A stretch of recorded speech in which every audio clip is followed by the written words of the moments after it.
Shout out to Kop-Ish. Shout out to Kopish, guys. Keep all the good work the up. two legends, Emil Heskey, Howard Gill. Can't get much better than that, guys. Yeah. You know what to do now. Like, comment, subscribe. I'm with legends, guys. Kopish.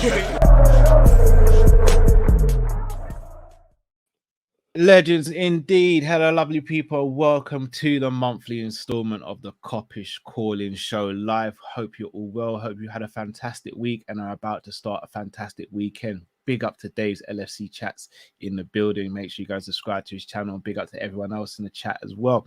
As always, when we get behind the mic, please make sure you subscribe, comment, and like. Drifty, how you doing, brother? Not too bad, bro. Not too bad. I'm still on a high. I know it was just Toulouse, but I'm still on a high. Like, I really enjoyed last night, bro. I can't lie. No, so did I. Like, I really had a good time last night. Yeah, no, I did. And I even had a moment where I had to reminisce on it. Like, I don't know what was going on. Something must have been running through my mind. So the missus is like, is everything all right? I was like, yeah. She's like, you look, Liverpool lost, didn't it?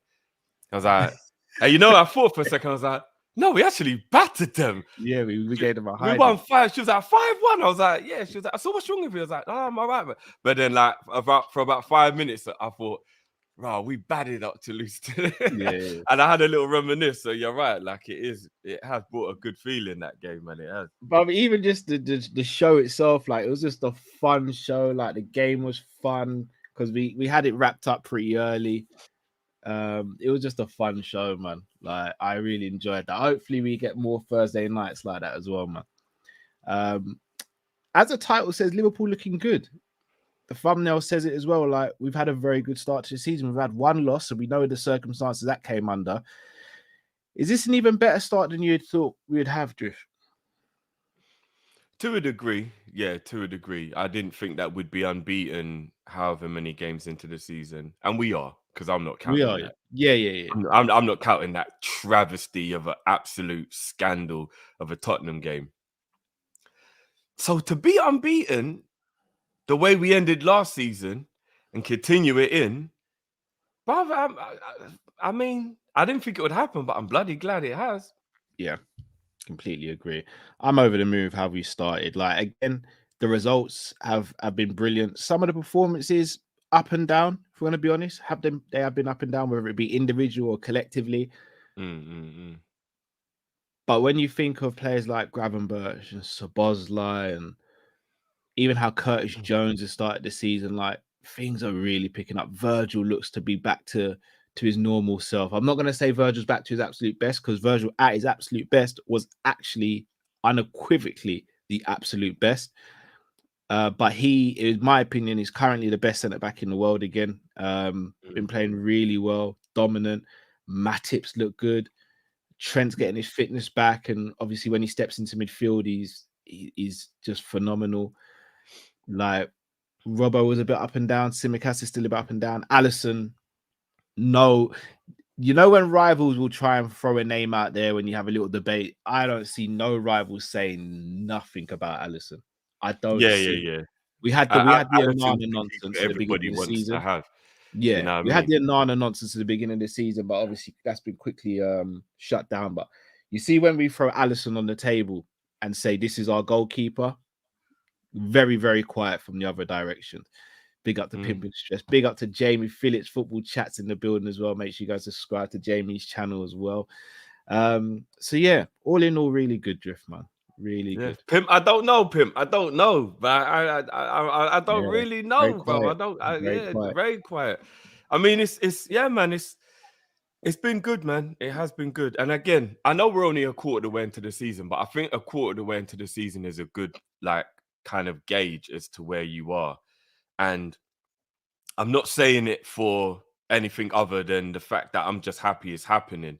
But you look at a couple of the players that are in our squad that people were really upset with last season. Sorry, pardon me. And you look at the way some of the players have been playing. That you just mentioned one, Matip. Then you've got Gomez, Robertson.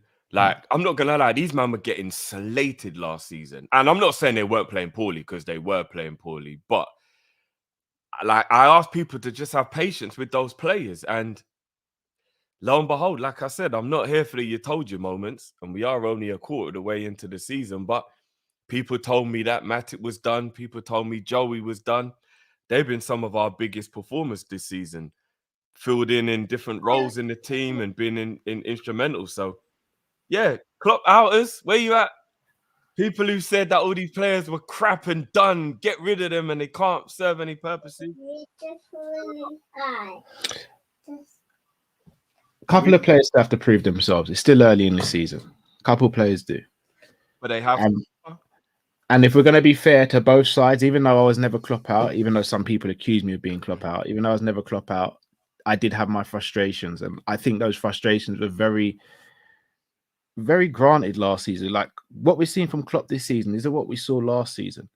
So I think we have to keep that very like 100 with people. And also, had Saudi Arabia bids not coming for Hendo and Fabinho, would they still be playing in the midfield today? I think Flacco would, and rightly so. I think Flacco would have been not rightly so, Drift. If you've not watched him in Saudi at the moment, bro, it's been bad. No, I don't really know about an unmotivated, too much money in the pocket kind of scenario. We can't use that as an excuse, bro. No, I'm not saying it's an excuse. I just don't know what the circumstances are as to why he's the circumstances he's getting run around in Saudi, bro. And but is he really? Because I haven't been watching. Yes, bro, he has been. Okay. Like, well, you know what? There's a lot of times when things happen and you didn't know they were going to happen, but then they happen and it works out well. And there's been many a manager in the past who's won things and done well off of the back of I didn't know that was going to happen or whatever. If this is one of Klopp's moments where we didn't know he was going to go, but he has and whatnot, so be it. Yeah, still need that DM. Still think we're one midfielder short from where we should be. But I do believe that we will hopefully address that between now and next summer. Yeah, but it's been good, man. It's been good so far, man. Well, this is your show, guys. So you know how it goes by now. So I'm looking at. So Robbie's decided to get the Vaseline and start putting it on my arm. For no reason. We're not that excited. No, but I don't know if he thinks my arm's dry or what, but there's not much Vaseline left in there, as you can see, because he put it all over my arm. So I'm not gonna lie, that's a big waste of Vaseline. That's a massive waste, but it's going back in the tub, bruv. Like I have not got money to be thrown away like that. I ain't. So it's going back in the tub. I'm one of those guys, Drift. I cut the cocoa butter tub open. I am one of those, bro. I'll get scissors and I will cut it open. There is no I'll cut it open. No, even Stevie knows the drill. Like when he sees it to a point where I can't get any out, he'll go and get the scissors from the kitchen and he'll cut it up, and then we're good again. Cover it with a little bit of cling film so it stays fresh, and then boom, got another week out of the use of it. And then we move, innit? I respect. Palmers ain't taking my money that easy. Right, so let's get our callers. A bottle as well. Bloody hell. Say that again. Not a $5.50 a bottle as well. Yeah. Hold on, Robbie, please, man. Well, yeah, your hand's a bit. Yeah, go and show mummy then, innit? Look. That ain't going back in the tub. That is, bruv. You'll see. You'll absolutely see. Right, people. Gonna get the people on now. Gonna put a link in the chat, guys. 3 minutes per call because we want to get through as many of you tonight as possible. Also, we don't want to be on all night either. We have got our preview tomorrow morning as well with Forest Fan TV. So come join the party, people. Link is in the chat now. You need to go wee wee. Okay, go to the potty then. Go to the potty, Robbie. You don't need your nappy. Here come the people.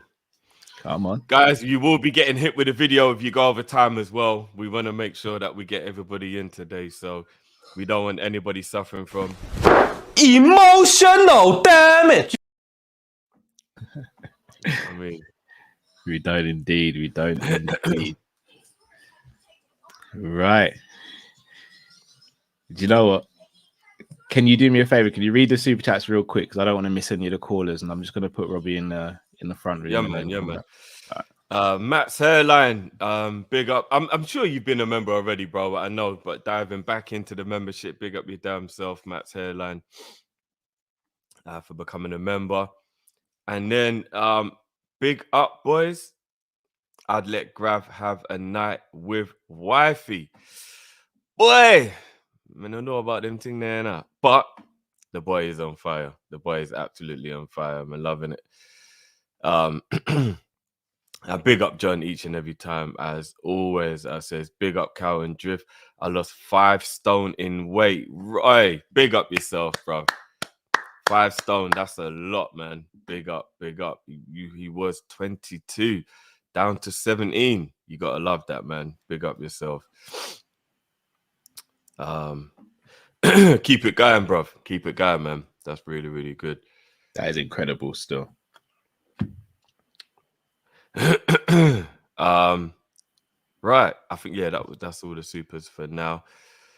I'm going to just to let the people know as well, I'm actually going to change the chat to subscribers only, because I don't even know why you ain't subscribed yet anyway. So if you want to be able to comment, then you have to make sure you are subscribed. So let me change that right now. Plus, it just stops us getting any spammers as well, doesn't it? Yeah, real talk. So chat is subscriber only. So guys, make sure you're subscribed so you can get involved. All super chats will be read out as well. Don't worry about it, guys. Ready? Yeah, I think so. Let's get the first caller in. Yeah, got the shiniest arm in South London at the moment. Moving like a Dharma. Yeah, without the muscle, bro. Just one skinny twig arm, bro. Just bare shiny. Speaking of muscle, come on, the great Kall-In. Listen. You know what? Man's got the Gymshark sponsorship as well, you know. It ain't easy. Yo, you know what? I thought, you know what? Mrs. is out tonight. You look, I got the yard to myself. I'm in the boxes right now, chilling. I ain't got to wash up for the next 4 hours. Life is good. I was like, you know what? I can think about what's going to happen if I win the lottery by myself on the toilet. Listen, life is good right now. I saw these men, and I'm hearing some crazy talk, and I'm like, you ain't lost the game. And I was like, you know what? I'm gonna have to jump on you because this is crazy. This is crazy. Look, if people want to count that travesty of a stealing of points from Tottenham, that's fair enough. You know, listen. You the know, record shall know. My missus said to me the other day, babe, why is it that you don't do your stream on a Thursday no more? And I said, you know what? I think the lads are busy. You know, I think the lads are busy. We are indeed, bro. We are indeed. You know, I didn't know how to explain. I didn't have to cut deep with her that, like, you know, that the man ain't really they ain't really. Let her know we're enjoying this ride, bro. Listen, I don't know. I didn't know how to facilitate the ones there, but listen, you know what? I want to shout out Liverpool, though, innit? For real, because you lot have done some good stuff this season, innit? And I've got a couple of questions for you lot. First thing is, if you did win the league this season, where would you rank it in terms of, you know, the season where, what was it, 18, 19, and obviously if you did win it this season? Because I think you still have to look at Man City and the money that they've spent, and I think more so the rebuild that you've done. I have to give props. Gravenberch, I like him a lot. So I think, where would you rank that? Because obviously your team you won with 18, 19, you had probably one of the best performances in terms of Van Dijk. You had obviously Alisson, you had Mo firing, Mane, etc. Whereas now you're kind of having to jigsaw all of these players together. So that's the first thing. Second question, obviously, it's Halloween weekend, and I got a Halloween party with the missus tomorrow. So I got my costume. I'm gonna keep that private for now. But if you look, we're gonna have to do paint yourself green and throw the purple. Listen. Avatar, bro. You got some blue paint, bro. You're already 7'2", bro. Listen, I don't know. Listen, I don't know why you got these people out here thinking I'm this guy that I ain't. Man, see me? I'm a nice, humble height, man. I'm nice, humble height. But if you like to go as a certain character, who would you go as, man? That's what I want to know. So, listen, man, it's gonna be interesting in December. I think we got you Christmas time, innit? So, I don't know. One of us is gonna have a bad December Christmas time, you know, because I'm telling you now, you better not lose. I'm telling you now, you better not lose, man. But listen, you man, I'm gonna jump out. I'm gonna go and get you my food, but I'm gonna watch the game this evening. But listen, have a good one, and we're gonna catch up soon. Yeah, man. Big up, G. Big up, brother. Big up to man, Gooner Lee in the building. Big up Gooner Lee. Make sure you go and subscribe to Gooner Lee's channel as well, and you'll also see him on AFTV. Shout out to all the AFTV lot as well. If we do the unthinkable and we win the league this season, where does it rank, Trish?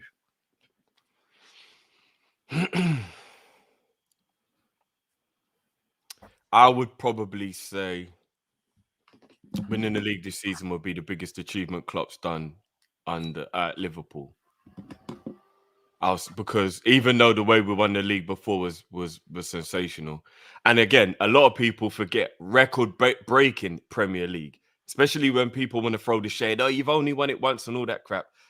How many records did we break in that season? Won it the quickest.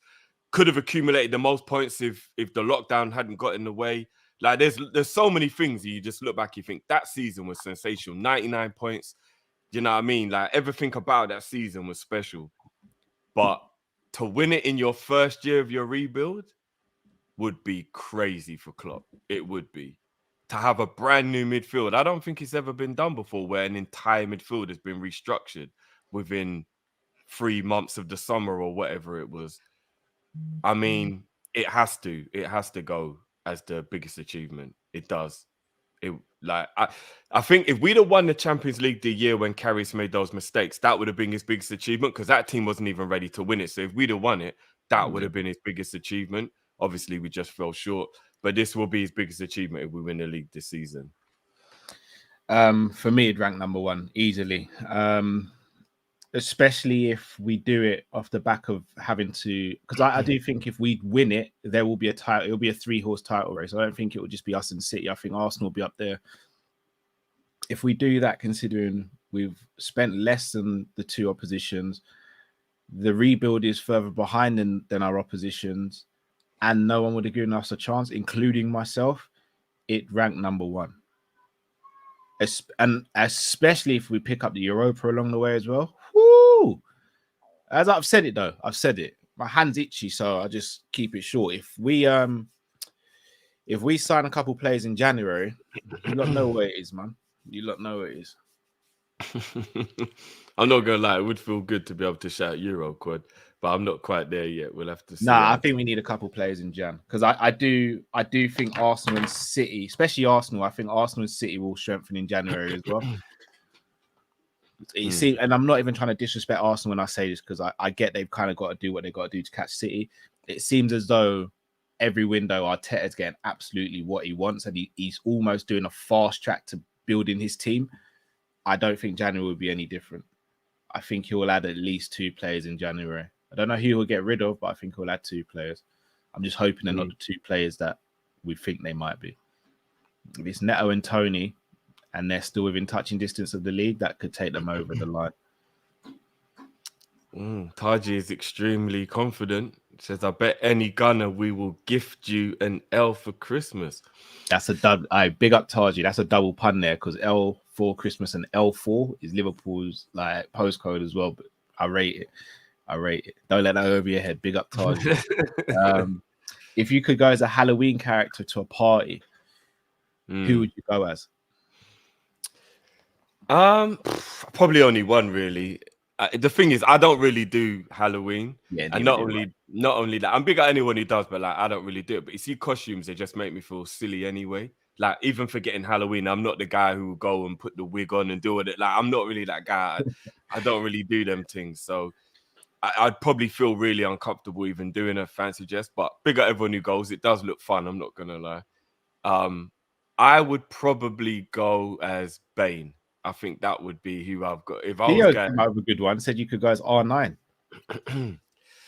but I ain't got the hair anymore though. Like, how do I do the trim? Because that's how Yeah, everybody true, knows true. R9. You Do you know what I mean? you could spray that on for a night, bro. Oh bloody hell, that would be embarrassing. You'd have to bit the beard. Obviously, you didn't have a beard, so you'd have to bit the beard and just put the little triangle, the little half circle. Don't get me wrong, put on the Brazil kit and that. I mean, it's a bit cold. I actually think he could run. I'm trying to think who I'd go as. I went to my friend's fancy dress party and I went as Michael Jackson, like old school Michael Jackson. Like now, I wouldn't even have to put on a wig. With like, what Afro Michael, yeah? Yeah, Afro, off the wall. Not even the curly perm Michael, the Afro Michael. Brother, you think I'm doing curly perm, bro? No, but you just put on a wig, innit? No. So yeah, I went as off the wall Michael. I can't think of who else I'd go as. Maybe Samuel Jackson, just for a laugh. Like, I don't. Or do you know what? The other goes a Langer. I see you, Theo. I see. It's KG Vision started this, you know. Yeah, Cal can go grab and Birch. Here he goes. Just throw out any black man who's got a little bit of a beard and a high top. There it is. You lot are racist. You lot all racist. I mean, to be fair, Gainer's Dembele would be like Gainer's yourself, really. There is another one. I swear, Cal can go as Fred. There's another one. Like what's the other one though? Hancock. Then all you gotta do is just put on a tracky and a woolly hat, and then you're good. Man said I could go Booker T, you know. I'd have to gel twist the hair. It'd be early Booker. But yeah, that's who I'd go as. Yeah, probably be Michael again. Probably Michael Jackson again. Big up Goonily for the questions as always. Let's get our next caller in. Paul A, are you there, bro? Hello. How you doing, bro? I'm good, thank you. Haven't been on in a while. I'm actually come on quite early today too, which is very nice. You're the second. Sorry, bro. Do me one favor. Could you turn down your volume of that we're coming out of? Okay. Is that better? You testing a little bit lower if you can, please. Can hear it, bro. Might have to make actually that completely mute until we're finished, bro. I can't because I'm on my phone. Because you talk anyway. It's your time, you talk, bro. Okay. So I didn't plan anything, but it's just like my thoughts from this week after watching the game. Wait, by the way, is the timer on? Yeah, it's in the background, bro. It's in the background. Okay. So after watching this week, I think Gravenberch is our most talented midfielder. I think this week he really showed why he's a product of the famous Ajax Academy. I think I'm not saying he's the best right now, but I think he's the most likely to become world class based on style of play. I don't think Harvey Elliott's good enough. I think he's trying to play a style of football that his body doesn't have the capabilities of. It's like he's trying to be an explosive type of Gerard Bale type of player, but he's just too short, doesn't have the functionality for it. I don't think he's gonna. I don't think if he stays at Liverpool, he'll have a fulfilling career. If that makes sense. I think we should probably move him on. I also think if he had the style of play of Gravenberch, he'd be absolutely fine. There'd be nothing wrong with his physical stature and ability. But yeah, he relies too much on explosiveness, which he doesn't have. And then also finally, for me, I was pro Darwin. I was a Darwin fan when we bought him. But that missed this week. I know everyone thinks it's laughing and joke. When I saw that, my heart sank. I've given up on him. I'll be so real. Given up? Yeah. I'm not saying he's going to be a trash player. He's a bad player. I'm not even saying we should sell him. I just don't think after that, I don't see him being the guy at Liverpool. The way Torres was the guy, Suarez was the guy, Mane and Salah were the guy. We expected Sturridge to be the guy, but injury stopped him. After that, I'm like, those players in their prime at Liverpool weren't going to do that. Just that just don't happen. You don't see R9 doing that. That's a big comparison, but yeah, it's like I think he can be a very good, useful player. I just don't think when Salah leaves, someone has to step up and take the weight of the shoulders, the attacking emphasis on their shoulders. And I don't think he's going to be it. That's what I saw when I saw that miss. I was like, you just can't do that for me. And yeah, I think that's everything I have to say. This We're gonna week. chop that up for you, Paul, bro. Yeah. Thanks, guys. And, No, Very thank good. you, brother. Have a good one, bro. Thanks, bye. There you go. Can I start with the Darwin? Because I know you hold it really close to your heart. So Yeah. Go for it. Go for it. give me pouring a drink, bro. All right. So I don't think what Paul said about Darwin was necessarily a hot take. However, all right, so I'm just going to say it straight. When we signed Darwin, I think I made it very clear he wasn't my first choice. Last season, I think he wasn't great. I thought he was just good, but I think because the rest of the team are really bad, I think we overhyped his season. Start of this season, I think he's been very good, bordering on excellent at times. No, not bordering, has been excellent at times, but I think he's been very good. I think the issue I've got, and I know I say this quite a bit, the issue I've got is I think our fan base overhypes him a little bit. So I don't know if he'll hit the heights that our fan base predict that he is or who he will be. I think he'll be a very steady striker for us. I think he'll be a clutch striker for us. But I don't think he'll be a Torres, Suarez, a Salah type of player. I think he'll get you good goals and a good amount of goals. But he will always miss chances that you look at and go, oh, I shouldn't have missed that. Yesterday's one, we could sit back and we could laugh about it because of the atmosphere, the mood of the game. Like, we could do that. But when we boil it down, that is one of the misses of the season so far. Like, that shouldn't be happening. So, yes, he's good. And I wouldn't want to sell Darwin. I'll make that very clear. I don't want to sell Darwin. I'm going to keep the same energy I had at the beginning of the season, though. I still think Jota is our best striker. On form, I believe Darwin deserves to start, but I still think Jota's the better striker. The question yesterday as well, I think we even had a little chat about this, Drift, was who's better off the bench, who's better from the start. When I break it down, I would say Darwin is slightly better off the bench than Jota. Okay. For that reason, if we're playing the Champions League final tomorrow and both were in form and on form, I would probably go Jota from the start because I think his overall game is better than Nunez and more developed because he's older as well and he's got more experience. The thing with Nunez, what I love about him is even though the chances are annoying when he misses them, he doesn't let his head get the better of him. Like, he'll miss a chance and he'll still go for goal. He won't hide. He won't go into a cocoon or a shell, which is sometimes what I did see from Torres. I don't see that in Darwin. And I know we joke about it. Darwin has literally got the dog in his heart. Like, you can't find a player with more dog in them than Darwin. But I do think as a fan base, we've got to be careful not to overrate him and to expect too much from him, in my opinion. And yes, I know Haaland misses chances, but again, I have to say it's a bad comparison to use Haaland because Haaland also bagged 50 a season. And we say he only bags that because he's at City. Look at his Dortmund record. Look at his Salzburg record. He was outscoring everyone when he was at those clubs as well. Like, it's just a natural progression. I love Darwin. I don't think he gets as many goals for Man City as Haaland does. I mean, I that's a tough one because he got so many. I think he'd definitely still be the top goal scorer. But look, I know Darwin is a little bit Marmite for a few people, but I've always loved him and I probably always will. Yeah.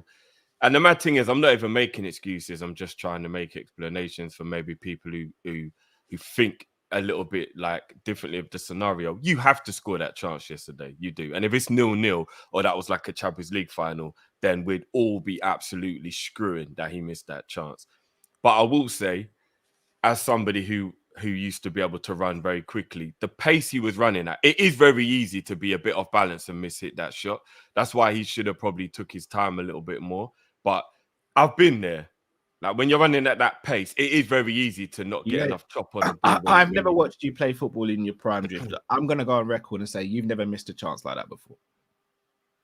Not that direct, but I've definitely mishit shots running at pace and they've gone way wide and it's made me look stupid. That's different. It should have been way better.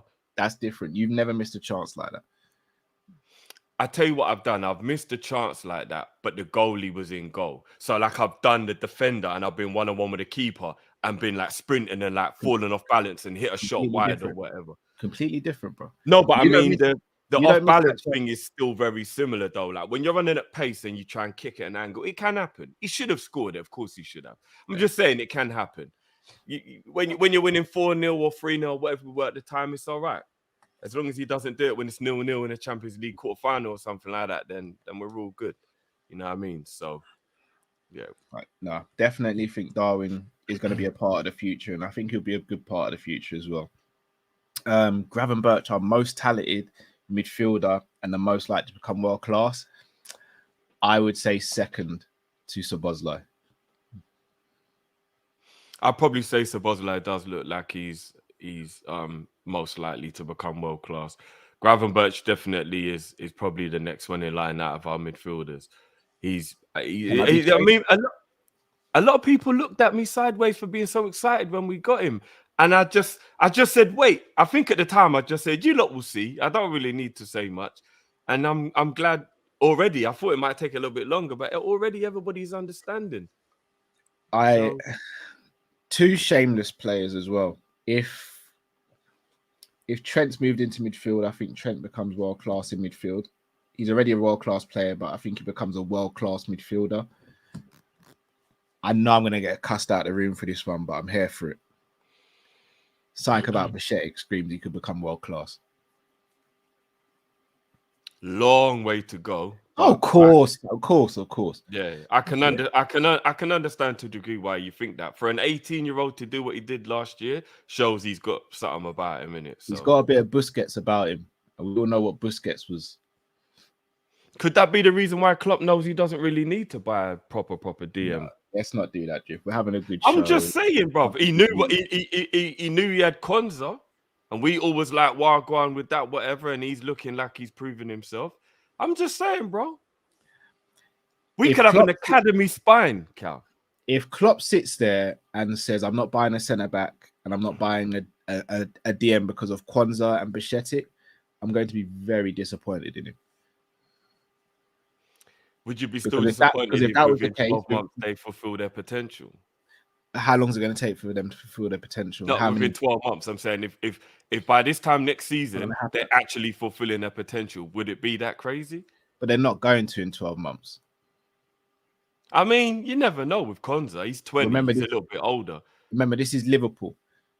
If you're going to be Liverpool and you're going to win Premier Leagues and Champions Leagues, you need to have players in certain positions who are top 3 to top 5 best in the world. Man United won the league with like a 20-year-old Gary Neville, with 20-year-old Beckham and all that stuff. Very different league back then. How many points did they accumulate to win it? Was there a Man City in there? No. No. All right then.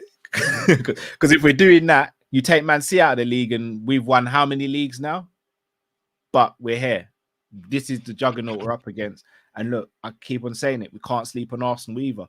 We need to have players who are ready to go to battle right now so that those players who are ready for the battle in a couple of years' time have players to look up to and don't feel that pressure of having to do it straight away. For me, signing a centre-back does not hamper Konza, because what you do is you keep Matip for a year and then Matip goes and Konza starts getting more game time.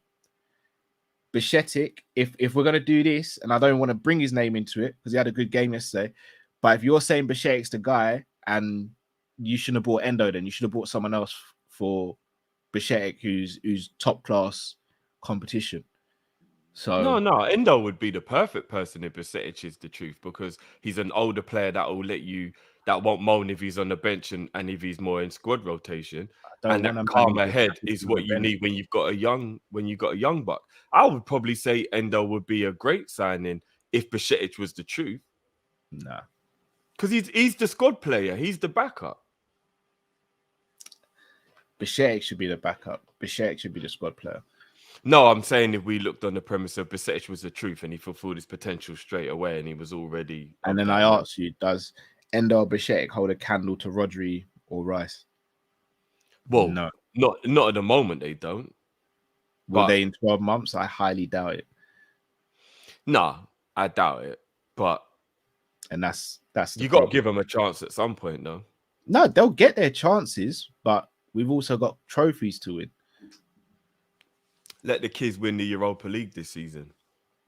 It's going to need more than the kid to win that Europa. Sevilla in third in their group at the moment. I need that to change. Xabi Alonso's cooking at Leverkusen. I think everyone sleeps on what's in this Europa. It's going to be a tough Europa to win. Yeah. There are some good teams in there. Harvey Elliott. Paul A was speaking on Harvey Elliott. Do you want to go first on this? Man, like Harvey, I see where he's coming from in terms of his physical stature and the way he plays the game and stuff. I totally get that. He's trying to play an explosive game, which is quite difficult for how his body is. But the funny thing is, I think Harvey Elliott's been brilliant this season, man. Like the cameos and the I think he's had one game that I remember when he was crap and he started the game. But majority of the games, man, he's had an impact. He's done really well. 10, 20, 30 minutes here or there. He's played well, man. I'm pleased with what Harvey's given us so far this season. I am. I think he's definitely playing his role. And he's a young player as well, man. He's 19? Like, give him a little bit longer before we go, right, not good enough. As a squad player, I think he's good enough as a squad player. So with Harvey, I don't think he's a starter. And I don't think he fits in any of the formations that we currently play, even though he has been good this season. I'm going to sound like a broken record, and I'm going to keep on saying it. Harvey Elliott in a 4-2-3-1 as the 10 gets the best out of him. But as of right now, and even if we still move to a 10, it's going to be Szoboszlai as the first 10, and then Gakpo as the second 10, and Harvey as the third 10. Harvey is going to be third choice in his position. And I think you can do a lot worse than having Harvey Elliott as your third choice in a position. Whether that be in a 4-3-3 as right centre midfield, as a number 10, or as a right winger. He's got to be third choice in all three of those. And I don't think that's a bad player to have as third choice. So I wouldn't want to see him sold just yet. But I definitely don't want to see him as a starter or a regular. So, yeah. We'll see what comes of that. Good little player, man. Not good enough to be a starter, but he's good enough to be a squad player, and he's playing his part this season. Yeah. From Paul A to Paul Smith. Welcome to the show, bro. Right, how you doing, lads? Not too bad. I've got to turn down something in the background again. Yeah. No problem. Many apologies, lads. Sorry. That's I didn't hear anything, so you're all right, bro. Oh, you didn't? That's okay. Okay, that's a long time no see. Long time no. No. Yeah, man. What's not going been on, on, man? For a long time, anyway. But I like to say that when I was originally Klopp out, and I'm still am. But I said I would give him to Christmas, and so far, we seem to be a revived team with lots more energy, lots more creativity. I like this new midfield.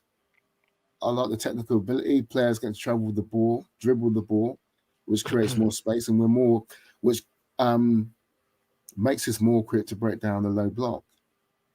So far, I'm liking what I'm seeing. Yeah, in my opinion. And I saw someone in the chat. I think it's Trudon, saying this team is not as good as the 2019 team. But it has the potential to be even better. But they have to win something. They have to win another league, a European Cup. And if they can do that in the same season, then those questions are going to be answered. My opinion. Yeah. Mm. And Paul, what? Oh, sorry, bro. Sorry. I was just going to say, I was also about Darwin Nunez as well. I was against the signing of Darwin Nunez. I was against it, and so far my mind has not been changed. Yeah, unless he scores on a consistent basis, game after game after game, or whatever, or once every 2 games, a goal every 2 games, then I'm sorry, I'm still not convinced. Yeah. Well, Look at that, Paul. You got some very high standards, bro. You're still not- Klopp out. We're meant to. I We're tell you what. Liverpool fans. No, but Well, to Liverpool still be fan. Klopp out and to not Yeah, that's feel the Nunez. question I wanted to ask. Like, I'm not what, gonna lie, Paul. That's kind of wild, bro. what made you Klopp out in the first place, Paul? Not just last season, seasons before that. Just the way he What season, Paul? yeah, just the way that he treats technically gifted players.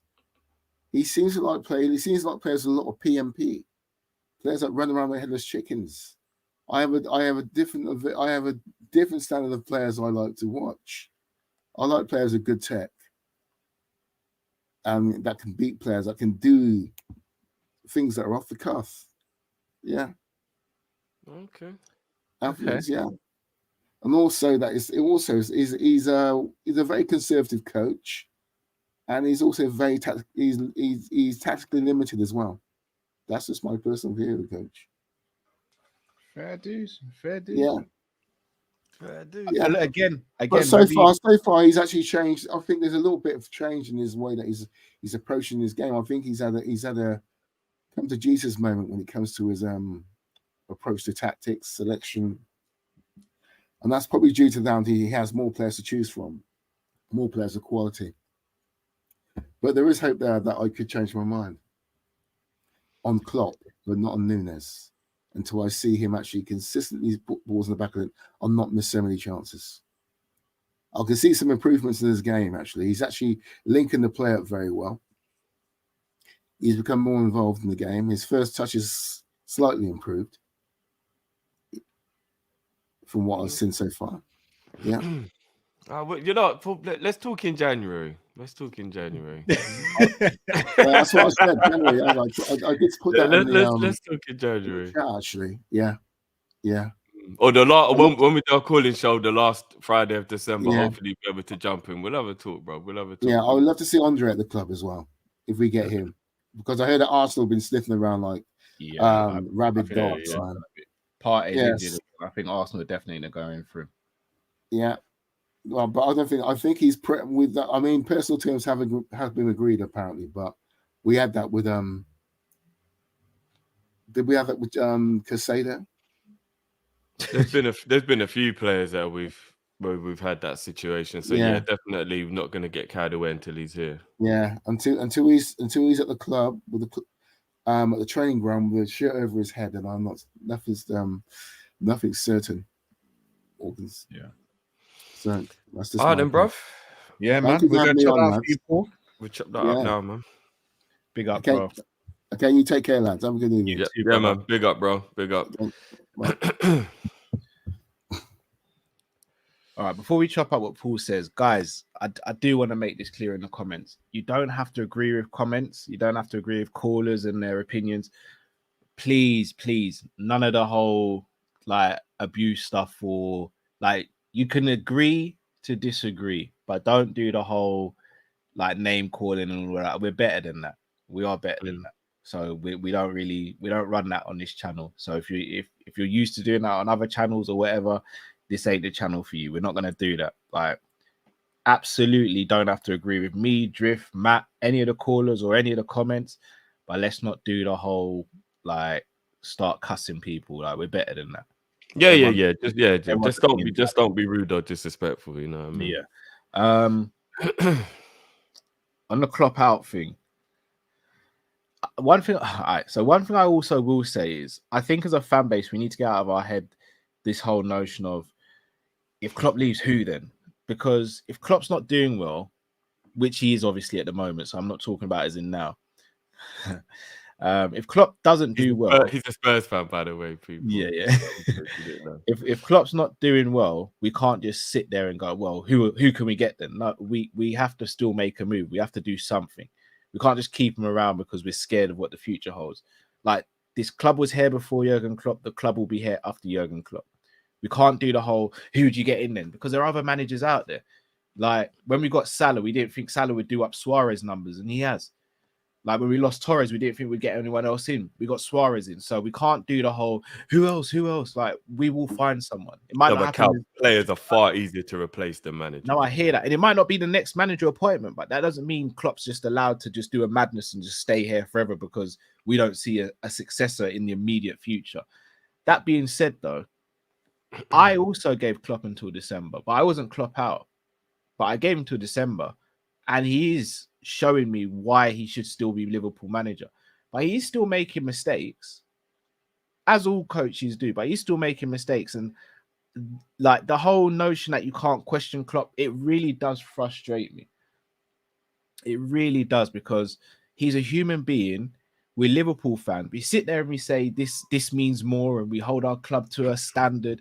Well, if that's the case, then if Klopp's falling below that standard, we're allowed to question him. In the same way, we're happy to question players when they fall below the standard. So we've got to keep it 100. Like, Klopp last season was doing up a madness. Like, none of us can sit here and say we were the 5th best team in the league going into the season last season. We weren't. Finishing 5th was a disaster. And that, for me, fell on Klopp and the owners, not just the owners. So this season, I keep the energy the same. This season has been very, very good so far. Klopp gets the credit for that. But you also have to give a little credit, as much as I hate to do it, a little credit to the owners. Got in Szoboszlai, got in Gravenberch, bid for Caicedo and tried to do their thing there, and also got in Endo, who is someone Klopp wanted as well. So, again, I disagree that I want Klopp out, but I still think he has to be held accountable when he's doing stuff wrong. This is a very good question. Surely for the people who've been Klopp out for the last, I'll say 2 years rather than 3, but there should be an answer to the question when we ask who then. Like, I think those people should be able to, like Paul, for example, like, obviously not to call him out, but he's just been on the show. Paul, in the comments, just let us know, Bob, who should be Liverpool manager then? Because people who've been Klopp out for a long time should have, at least within their own mind, thought of who they would want to be the next manager, innit? Because if you've wanted a new manager for a long period of time, you would have started to think about who you think it should be and whatnot. I'm curious, who should be Liverpool manager if not Klopp? Like, I'm extremely curious. That's a very fair question. I mean, there's a short list. Like, people will say De Zerbi, Alonso, Hansi Flick, Zidane, Enrique, Pete says. So there are managers out there.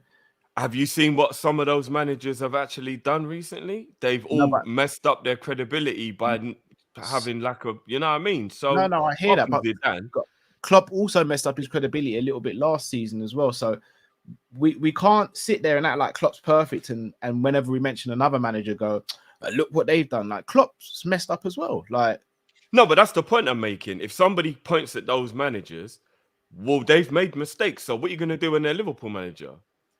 And they make those mistakes. What, are you going to say Enrique out straight away? Enrique's last job was an absolute nightmare. I think he's a good manager, but look what he did in his last job. It kind of ruined his reputation a little bit. De Zerbi, I'm not going to lie, the man looks like he's got some absolute tactical... I don't know if I go far to say genius, but he does look like, when it comes to some tactical stuff, like the man is like a G or whatever. But look at some of the Brighton beatings. When Brighton get beat, they get beat, and he just stands there, and it's like he's a deer in the headlights. He's still not ready to be that guy yet. He's a good manager, but I still don't think De Zerbi's ready to be that guy. Who is good enough to take over from? Is that fair on De Zerbi, though? When you look at the personnel he's actually got, you'd actually say Brighton are actually overachieving for what they have. But we've had many a time, though, Cal, where we thought a manager would be a bit better at a bigger club, and then he's gone there, and he's actually been a little bit like overawed with it. What clubs are we talking about, though? Chelsea predominantly, right? Not just Chelsea, but yeah, I mean, Sam Chelsea's- Allardyce, we always said that if he got a No. bigger club, then he Oh, would no. then he would do. No, back in the day when he was at Bolton, bro, people always like if Allardyce got the chance of a bigger club, he went Newcastle. He was terrible. Yes, because David Allardyce- Moyes, I know Man United is a poisoned chalice, but look how bad he did at Man United compared to the No, rest. they of his treated career. Moyes like crap at Man United. But That wasn't He Moyes. still did a lot of stupid things though. It wasn't just like It was his you know what I but mean? his first season. I'm not being funny. Moyes at West Ham has just won a trophy, bro. I'm not even saying this to throw shade. Yeah, he's a better manager than he looked at Man United. But No, what I'm he's- saying is he's maybe if Man Man was too United big gave him for a, him. if Man United gave him a full season and then the next season and actually backed him with the players he wanted and all that, we wouldn't have seen Man United just plummet the way they plummeted. Moyes But is a maybe very the good job, manager. maybe the job was too big for him. It wasn't. It's Man United just a joke institution, bro. They gave it to Giggs after him, bro. How did that work out? Well, we know the story. It's just a joke. So, yeah. There are still examples of managers of down. You know what I mean? Obviously it is Chelsea, but when Chelsea paid Paul, I think it was like 15 million. I think Yeah, at for the time or AVB. whatever, for Villas-Boas. Look what happened there. Like sometimes people think, oh yeah, this guy like and then he goes to that bigger club and he gets a little bit overawed. So I'm just saying, someone like De Zerbi does look like a bad boy, but who knows whether he can take that step up to be Liverpool manager. So look, I'm just saying. The new look midfield, and could this team potentially become better than the team from 2018 to 2020? I don't know if I would go as far as to say it can be better, because that Liverpool team in 18 to 20, I'd arguably say nearly every player, bar maybe 2 or 3, was borderline or was world class in that team. Especially like the whole front line was world class. I know there's no point in talking about Henderson, but his performances, even if you don't think he was world class, was still right up there. I think he was Liverpool's best player. He was. The year His we won the performances league. were world class that season. There's no one can debate that. I'd debate that with anyone. Flacco was world class. Van Dijk was world class. I'd arguably say Trent was borderline around that stage of becoming that world class. Borderline. Trent was world class, bro. Would you say he actually went into the from bracket? 18 from 2018 to 2020? Not even a debate. All right. Oh, there you go then. Robertson was world debate. class. Alisson was world class. So really and truthfully, the only players in the team that you would say you have to have an argument or a conversation would be Gini, Hendo, Matip. And they're still 3 excellent players, even if they're not world class. Matip world class. I'll argue that with anyone as well. Matip world class between 18 and 2020. Absolutely. So there you go, bro. So how many players weren't world class in that 11? That 11 was elite. Like it truly was an elite 11. And I don't know if I see as many people being able to reach that level in the current team. I think it depends how we replace a couple. I do think Robbo needs to be looked at. Right back still concerns me. So I think it depends on how some of these players are transitioned out. I think the front line has a potential collectively to be as good as Salah, Mane, and Firmino, because with all due respect to Divock wasn't really trusted. It was those 4 only, and Shaqiri wasn't trusted. I don't think that 3 will ever be touched, though. Maybe not the 3 as themselves, but as a collective, like the 5 they had then and the 5 we have now. Like, I think the 5 as a collective is better than what we had. It's top 5 best trios in world football, in my opinion. That 3. No, the trio won't be touched, Drift. The trio won't be touched. But in terms of the 5, remember, you still got to add in Divock and Shaqiri. With all due respect to Divock and Shaqiri, they're not talking to any of this lot. For clutch moments, I think Divock can, but as an overall player, maybe not. Yeah. But for clutch moments, like clutch moments, he talks to anyone. But that's what I mean. So he still played his role, innit? That's what I mean. Like he fully played his role. Like Divock was definitely a part of our success, without a doubt. Do you know what I mean? So, but as I said though, Drift, Nunez is clutch, bro. Yeah. So is Joe. Yeah. So, yeah, I'll be interested to see how we go. I do still think we discussed this yesterday. I think with 4 players away in the squad from having probably a perfect squad. Yeah. Just Three whether we players play would that- three players would make us special. 4 players would be perfect. Yeah. Hmm. 5 would be unreal. No. Right, let's get our next caller in. Mr. Receipts. Jamal is in the building. Can you guys hear me? We hear you, bro. How are you? Yeah. I'm good. How are you guys? Not too bad, It's bro. been a while, bro. What's going Has on, been. man? Yeah, it's been a while. And I'm a changed man, man. That's why I got to give you guys your flowers. Oh, I'm gonna start Oh. off with Carl first. okay. Carl, I remember when you was defending the academy, and I was like, because I was one of those people. I said the academy is dead, man. It was dead. Yeah, but the academy is cooking right now, man. I mean, Vajetic, Kwanzaa, these guys are looking all right. And you know what? I wouldn't blame our fan base too, because the reason why everyone is so 50-50 on Kwanzaa is because of the past. Because Billy the Kid, Reese Williams, and Seth Vanderberg. We're scared. Because I was like, when I heard about another center, I was like, oh, not this again. But you know what? Well, Billy the Kid, that was I don't want. Anyway, bless the kid. I don't want to talk bad on him. But yeah, he was dead, man. Can't lie. And Jeff, man, you said it when everyone was cussing the team. You said, you know what? Some of these guys can come back and have a good season, bro. Van Dijk, Mo. Remember, some fellas wanted Mo to go. Mm, Remember. I remember. The only one I don't think you're right on is Fab. I think Fab is I think his legs are gone, and I think he will still be dead this season. But and the next thing I have to big you up on Jeff, Douglas Luiz, man. You said you would have taken him, and I was like, Douglas Luiz.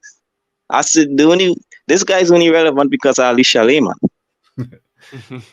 Yeah, Like, I said he's good though, isn't it? yeah, he's good. I say you only wanted him because you wanted the next light skinned brother in the team. I've got enough of them already. Still. Yeah, but now, would you guys take him? That's my first question. Would you take Douglas Luiz as a DM? And guys, we have to sign Moon up for a new contract, man. Because you know what's something mad? You know, Salah have 13 GA already. You know that's some wingers' best season. Yeah, bro, you finished with 13 GAs. Anthony, I know what's going on with him now, but on a football thing, Anthony's gonna take that. Martial is gonna take that. Chuck Grealish, that's those guys GA, man. So come on, man. We have Salah have the next 2 years in him, man. He have to stay. I'm not ready for Salah to leave Liverpool yet, man. He's the GOAT. And the last thing I want to end on is I know we are Liverpool fans, but I'm also a football fan. And Eden Hazard, man, I know you retired last weekend. What a player, man! And just on talent-wise, I think he's the third in his generation, behind Messi and Neymar. On talent, not everything else, but just on talent as a dribbler. Because you know what I found out, guys? I was listening to some of the little players, and you know what one guy said? He said that how Hazard literally was partying last night, drinking last night before the big game because they have a league decider. That's when he was in Lille. And he said the next day he scored a hat-trick and won us the lead and was man of the match. Bro, talent was abusing his talent. And Hazard was abusing his talent. You know some things when you watch on Twitter, you see 0% hard work and 100% talent. That's Hazard. It literally is. And we heard the stories from John Obi Mikel, John Terry. They all say he was a horrible trainer. But at the weekend, he's the best player on the pitch, man. And the guy always standing up against us, man. I don't know if he had a bad night with his skull sting, but bro, when that guy see Liverpool, it was, bro, even when he was dead, remember the season when he didn't do nothing, the guy still turned up on outfield and scored one of the best goals ever, man. Yeah. So I'm just saying, on dribbling, in his generation, who is better than Hazard? Obviously, Neymar and Messi. But except those two, who is better at dribbler in his generation than Hazard? And one more question. Pogba and Neymar. It's so weird that these three guys literally retired in the same week. Because Pogba with the doping thing, we don't know what's going to happen there. And Neymar, he's not coming back the same. And for me, those guys are the talents because you was talking about the talent pool dropping 50. And I don't think it's dropping. I just think the guys who are so talented are just thrown away the correct. Because, bro, Pogba when he was young, Neymar, these guys were supposed to be the next big things in football. And it's just so sad that Pogba is 31, Hazard is 32, and Neymar is 31. And they're finished, man. So, yeah, out of those three guys, who do you feel is the most talented out of those three guys? And, yeah, man, that's how I'm ending it. And Matt, free Thiago, man. I know you have him in the basement cooking. Just because the guy born in Italy, he has Brazilian heritage, and he born in and he grown up in Spain. You think you could get Spanish food, Italian food, and Brazilian food? Come on, man, Matt. That's why he's not here. He's eating Thiago food right now. You know that. But yeah, guys, later and next time again, man. Big up. Best Liverpool fan channel ever. Thank you. Big up yourself as always, Jamal. Big up. Come on. Big up, bro. Yeah. Good to see. Start Jamal. with Douglas Luiz. We've both spoken on Douglas Luiz. Yeah, Guess man. what he is, Drift? He's a DM. No. Oh, No. homegrown. Homegrown. He's homegrown. He's talented, man. He's talented. He is. Like, again, I wouldn't sit here and put him in a category of a Declan Rice or a Rodri or a Tchouaméni. But for me, he's probably that level below them. Yeah. He's not as good as them. We like him. We got to keep it 100. He's not as good as them guys. No, because in my opinion, Rodri's out on his own. I don't think Rice and Tchouaméni are as good as Rodri. So Rodri's out on his own. Rodri's the best, but I think they're in the same category. Rodri's just better than them. Not even that. I don't think Rice and Tchouaméni can go in the same category as Rodri. I don't. I know a lot of people will probably disagree. Well, Arsenal fans are definitely going to disagree, but yeah, no, for me, I think he's out there on his own. But fair enough, if people think that he is there. I mean, Tchouaméni, again,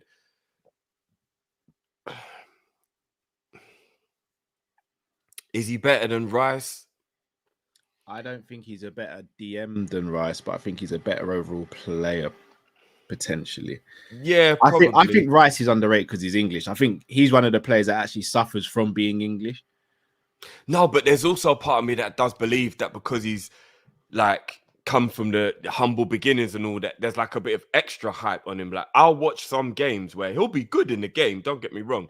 And then like the commentators or people start like waxing lyrical, but like, there was other people in this game that were as good as him or better than him. Why are you only talking about him? Like, he's flavor of the month, innit? But again, I think he's a good player. Of course, he's a good player. I don't know. No, maybe Luiz is just a little bit lower, but I think if we had him instead of Endo, he would have already been in the team. He would have already improved the team. And I think we would look a lot more likely to be able to win the league. You know, like now people are a bit and ahhing. I think you put Douglas Luiz in our team, and I think people are like, Liverpool can win the league. Yeah. He's got that dog in him as well. Yeah. Like you ain't badding him up or pushing him around. And he knows the dark arts. You know those players who know how to get away with, like, I know when you play against it, you hate it, but when he's doing it for you, you're like, yeah, like run down the clock and do them little things. And you know, he's got that street smarts about him. Yeah, so, I used to do that stuff. So yeah, man. I would love it if we'd have got him, but you know. Mo new contract. We're gonna bring a caller in one after this, and we've actually spoken with. Shout out to Jamie. Call me an optimist. I think Mo gets a new contract. I think he stays at Liverpool a bit longer than we expect. Cal, I don't know if you remember the conversation, but I remember saying to people, why does everybody think that Mo's given up on the Champions League? That he will go Saudi next year at only 32 years old and be like, yeah, that's me done with ever playing in the Champions League ever again. Remember I said, oh, it sounds crazy, but give him 400 grand a week. I know compared to what we're used to paying players, it is mad. Give him 400 grand a week and keep Mo till he's 34. Saudi are still going to want him when he's 34. And he will still, then he'll have 2 years to help us to try and win 2 more Champions Leagues before Klopp goes. Because by the time he's 34, that'll be when Klopp's contract ends. Let Klopp and Mo both walk off into the sunset together. Whoa. If so be. Whoa. Let me drift. Losing one of them would be a madness. Not at the same time. You got to stagger that. Well, bro. I'm hoping Klopp stays, but I'm just saying, innit? Like, Ooh, raw.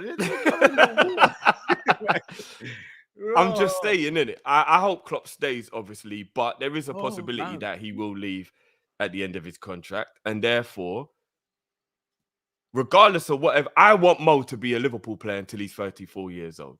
Because even if he's not banging in the goals, the man's showing he's in his creative bag now. So he'll just get 20 assists instead of 20 goals. Like, Yeah. what are we doing here? The guy looks after himself. He's that type of player. Again, this is why people will always like snigger when we'll put Mo in the conversation with Hazard and Henry. Those guys at the same age that Salah is now were done. And I think they're 2 of the greatest players to ever play. Henry and Hazard are 2 of the greatest players to ever play the game. But by the time they were 31, they were done. Fully done. Henry was playing in America and Hazard was... But last season, did he even get any game time last season? I don't even think he played. They were done at 31. Mo has reinvented himself. He's got a second wind. And he's like, come on, man.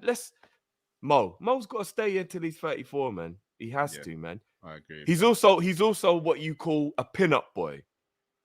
And every team does need that face of the team, like in that kind of way.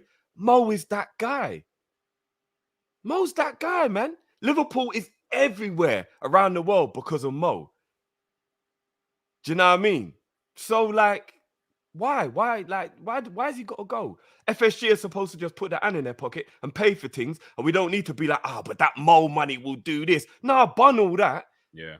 FSG, follow the Cronkies and start paying, what the Cronkies were doing before. Rare. Nobody like Rare. And now look what they're doing. They're funding the thing. And now you're seeing the reaps of that reward. FSG, just start doing that. Just start putting your hand in your pocket, spending some money, and then we don't need to get rid of Mo. Facts. Absolute facts, Drifty. Hazard. Is he the third most talented player of this generation behind Messi and Neymar? From a dribbling standpoint, Jamal said. Yeah, most likely. From a dribbling standpoint, yeah, easily for me. Yeah, most likely he is, yeah. Who's the most talented out of Hazard, Pogba, and Neymar? Hazard. More sorry. He said Neymar. Did he say Neymar? He said Neymar as well. Bro. Oh, Neymar. I didn't know he said Neymar. Yeah, Neymar. Cool. yeah, Neymar. I was about to flip on you. I'm not even a Neymar guy, bro. Yes, I didn't know he said Neymar. Yeah, Neymar. Yeah. I know our criteria is always different when it comes to talent. Passing. Pogba can talk to Neymar. When it comes to decisive passing, Neymar is something else. Dribbling, best at using both feet, in my opinion. For me, Neymar, talent-wise, he's also the most imaginative out of them as well. Yeah, he's crazy. He's crazy. But people agree. are going to look back on Neymar in about 20 years' time and wonder why our generation cussed him all the time. Yeah, but I think people who live in this generation will understand why he does get cussed, because he's wasted talent. These 3 players have wasted their talent. Like, again, even the stories of Hazard, we can sit there and joke about it because we all know someone in our life who didn't really train, but when it came to game day, they'd turn the other team over, we'd laugh and joke about it. But from a professional standpoint, it's not great. Like, if you're a Premier League player, a La Liga player, an international, and you're out partying hard the night before a big game, I'm sorry, that's just not good enough. You're doing up John Jones settings, isn't it? But John Jones gave it a week at least between like partying and the fight. These lot are doing it the night before. Cal, I heard that in the I think the day before the fight. No, the day before the fight. So 2 days before the fight, Jones said he was at a rager, bro. That's mad, bro. 48 hours before a fight, and you're having a bloody drunk, like, rager party night, bro. That's insane, bro. Yeah. And he still whipped his ass. But the difference with fighting is they fight maybe once every 4 or 5 months, sometimes longer. We talk about a weekly game here. Oh, and also the difference is if he'd have got his ass whooped, he's got no one to blame or let down but himself. Yeah. Whereas in a team game, you got to think about your teammates. Yeah. You know what I mean? Exactly. So, yeah. But yeah, 3 quality players who, in my opinion, we never saw the absolute best out of. It's a shame. I think I think Neymar has a lot more injuries than the other two. Nah. I think attitude and the thing is, I don't even know if you could even question Pogba's. I was gonna say, I think attitude. Pogba's attitude is actually better than Neymar's. Pogba's had some really bad injuries. He has, yeah, And yeah. He should never have gone probably, back to Man United. That was Pogba's problem. He should never have gone back to Man United. Yeah, Pogba, but then you think Pogba about why did he performed. go back to Juve after that as well. And Yeah, it's like, exactly. No, I hear that. What is with Pogba and his Man U? But we can't forget Pogba for France is a different animal. Yeah, you got. I guess for Pogba, you could give him the injuries excuse as well. For real, you could. Yeah, I don't know.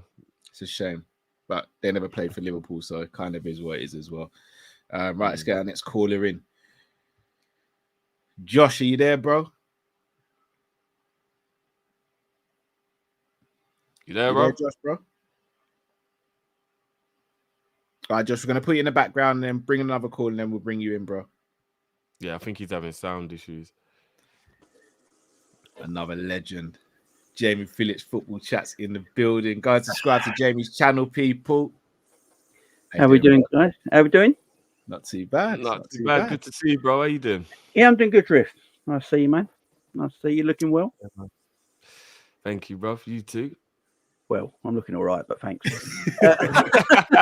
Oh, no, look, the hair's on point, the beard's man, everything's good, man. Everything's good. Right, I'm going to stick up for Darwin Nunez first point. I'm going to stick up for Darwin. How happy Drifty is. Look at his little smile. I think I was worried about Darwin Nunez last season. I had conversations with Cal about this. Worries about Darwin last season. I didn't know if he could fit into this Jurgen Klopp Liverpool team, but he looks like he can now. He's becoming a more complete forward for me. I think Klopp's coaching him really well and he's taking on the instruction better now.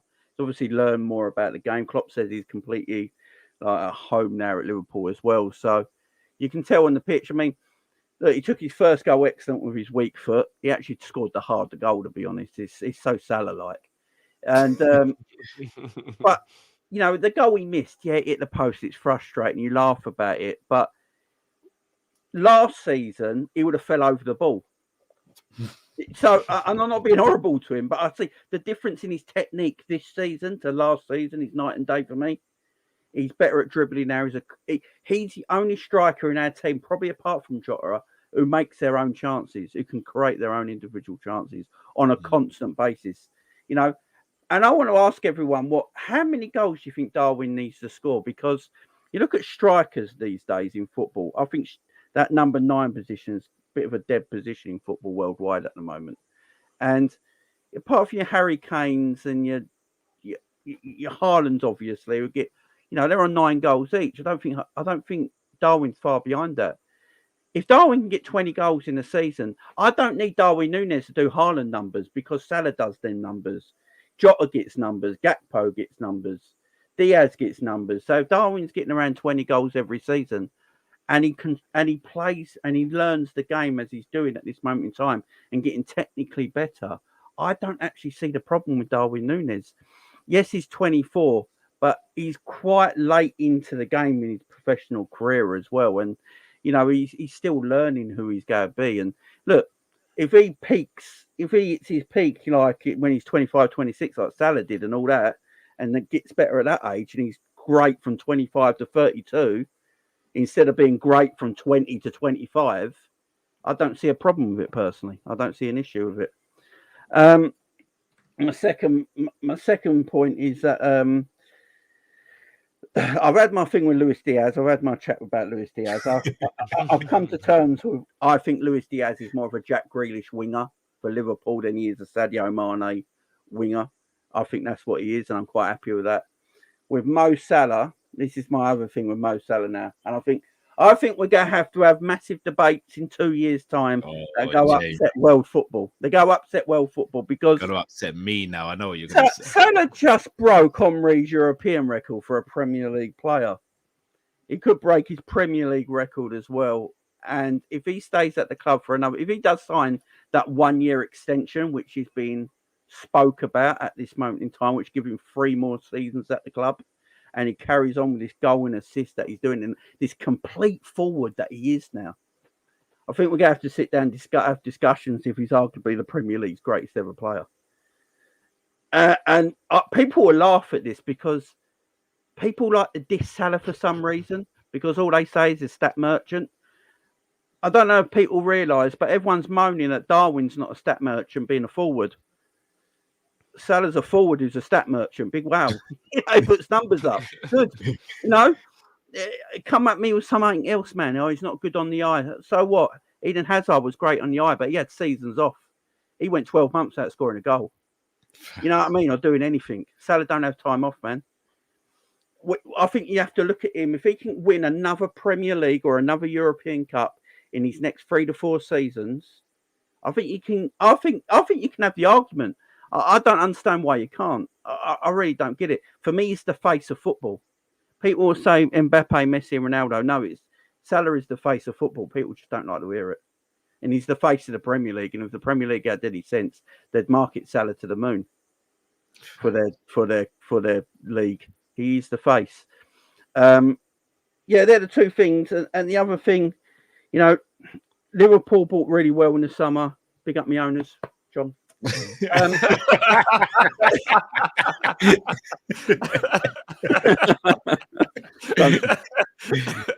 Guys in the chat, please. It's just satire.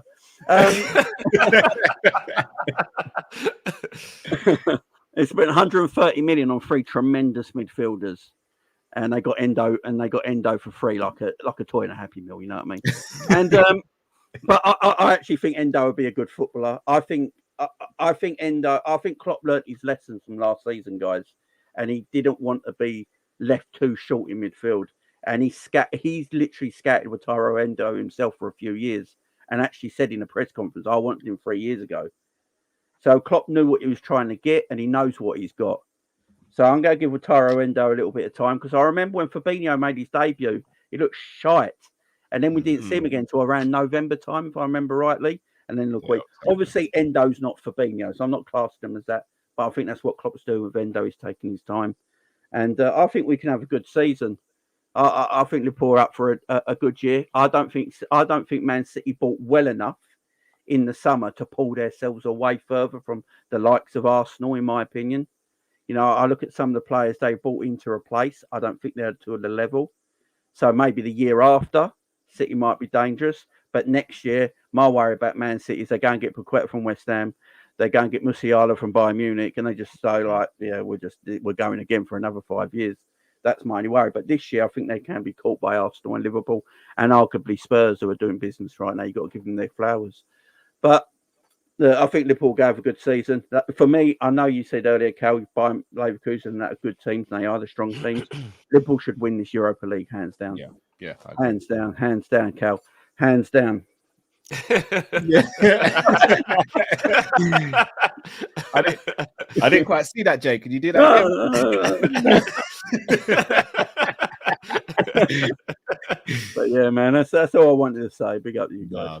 Big up yourself, guys. Go and subscribe to Jamie's channel, please. Great daily shows on there and doing great stuff. Jay, definitely, you're a legend, bro. Thank you very much, guys. Appreciate it. I'll see you soon. Bless up to the family as well, bro. Thank you very much. Big up, Jamie. Can I come out of a wild take here? And I hope this isn't too wild. Does everyone remember when Drogba first came to the Premier League? They should do. Drogba kind of went under the radar because Chelsea was so strong. But Drogba's first season, maybe 2 seasons, were pretty basic.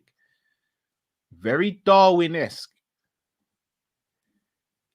Darwin could be a late bloomer Because Drogba came to the Premier League when he was, 26, 27, if I'm not mistaken. Didn't really see the best of Drogba until he hit about 29. Could be getting out of Darwin.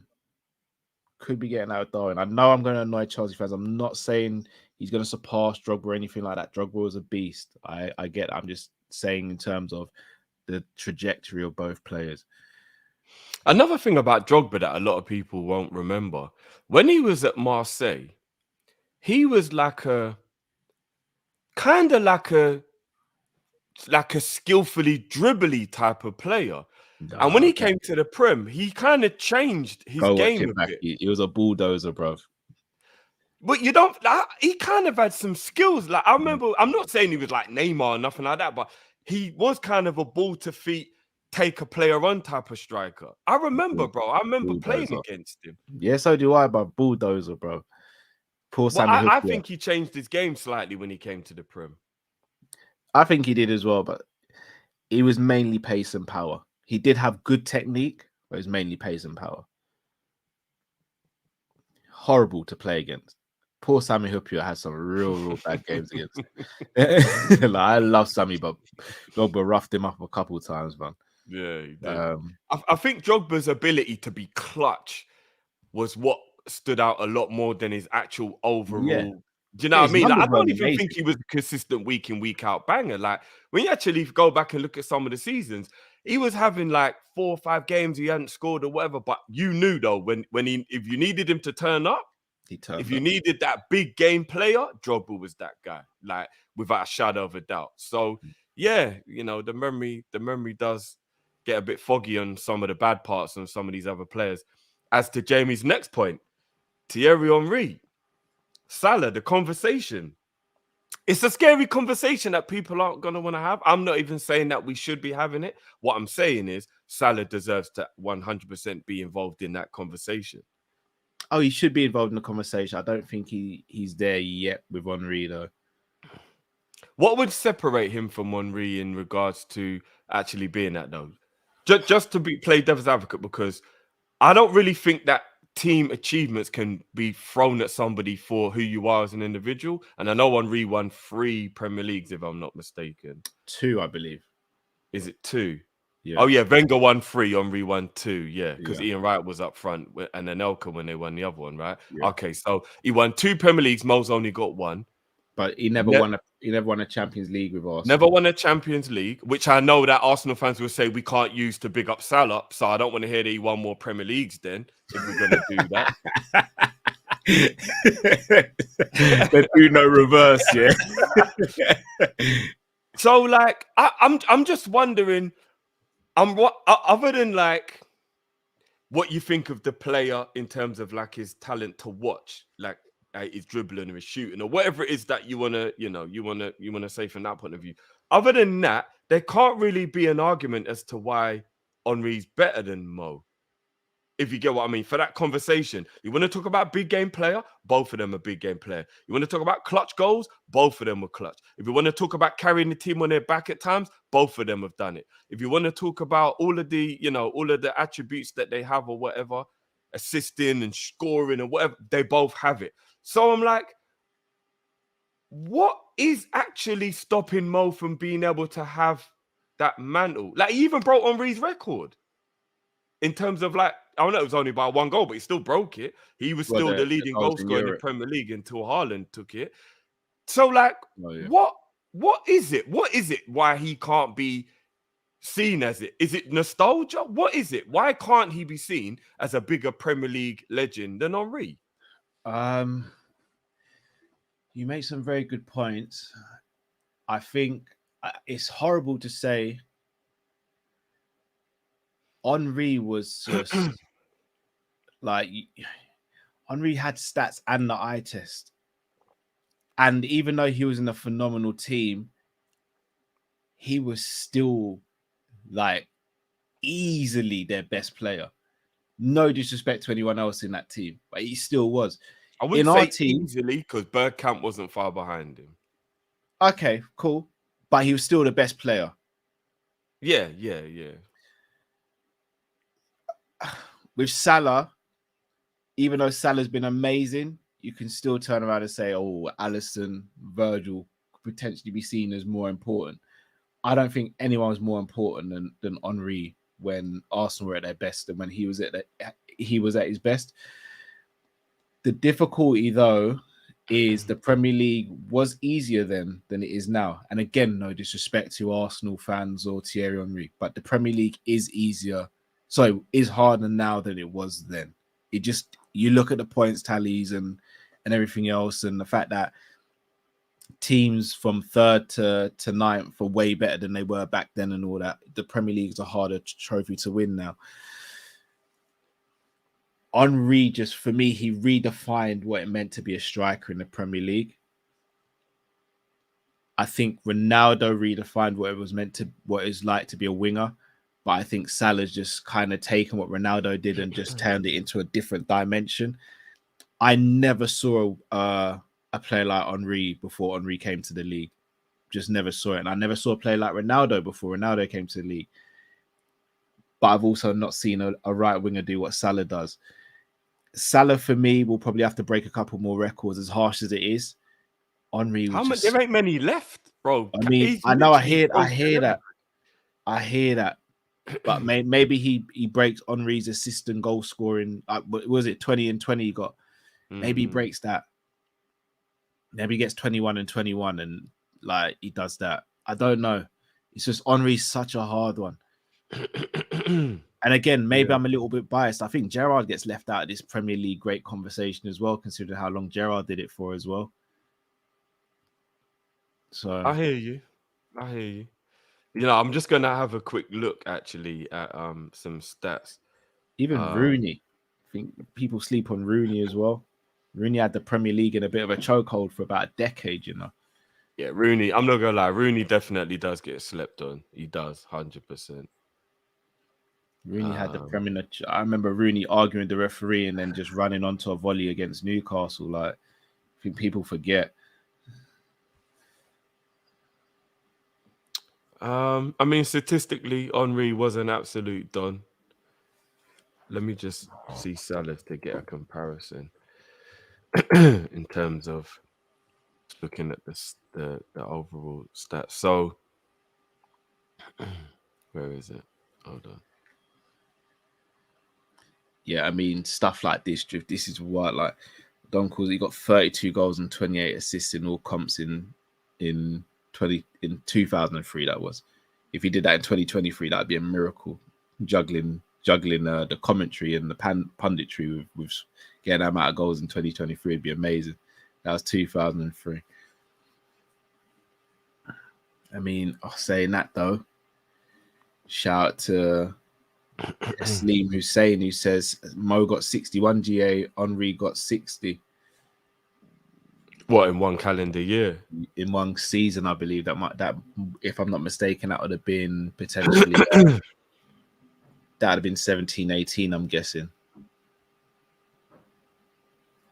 Well, currently, because obviously Henry isn't playing anymore, Henry played 258 games, got 175 goals, and got 80 assists. Like, that's amazing stats. And at the moment, Mo is on 240 games, meaning he's played just under 20 games less in the league. And he's got 146 goals and 68 assists. So he's 12 assists off Henry. He's 12 assists off of Henry, yeah. And how many goals off Henry? About 20 goals away from Henry. And to think Henry was a striker, Mo's a winger. No, 30. He's 29 goals away from Henry and 12 assists. 29-12. In 20 less games. In 18 less games, yeah. Yeah, he's not going to break that in 18 games.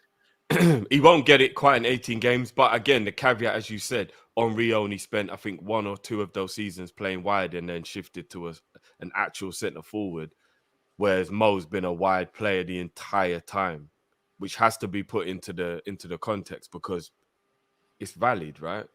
I think you also have to look at the quality. Striker stats, like, it's crazy.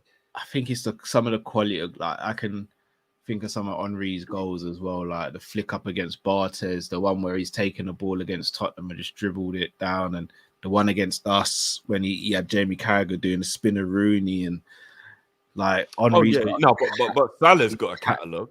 No, he has. I just don't know if he's got a catalogue like Henry though.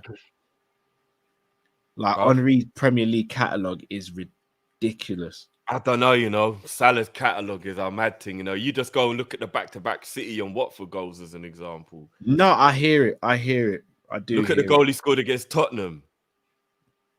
Yeah, you're right. A couple years back. Salah versus Everton. Chelsea.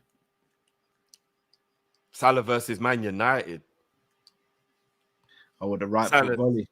Salah's catalogue is wild as well, bro. Do you know what? It's a hard debate. I think Salah maybe needs a season or two, and then I think he might be there. Henry's just the final boss, and he's the ultimate final boss. What's Mo's European record actually? Oh, so Mo's European record, he's got the most goals from a Premier League player playing in Europe.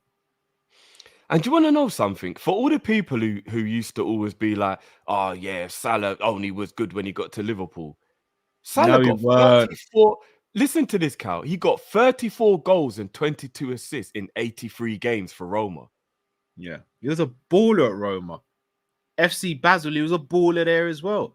So that means that Mo's GA was 56 in 83 games at Roma. Man had a 56 GA in 83 games at Roma. He was balling out at Roma as well. People keep thinking he's only been good after he came to Liverpool. We signed him because he was so good at Roma. Exactly. I still maintain the only time he's had a poor season. If we had signed him instead of Chelsea, we win the league that season. He was 19 at Basel, and he still got 20 goals and 17 assists in 79 games. Yeah. And he was a kid when he was at Basel.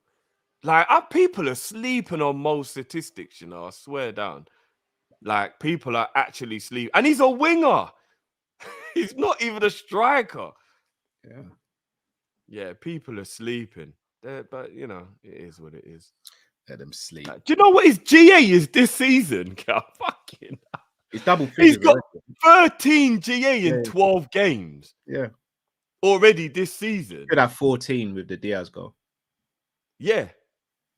That's crazy, bruv. He's got 9 goals and 4 assists already in 12 games this season. And some of them are off the bench. They're not even like starting. Yeah. Hold on, G. Matt's calling me. Give me a sec. Cool. Shall I bring the next call? I'll do the super chats while just doing that.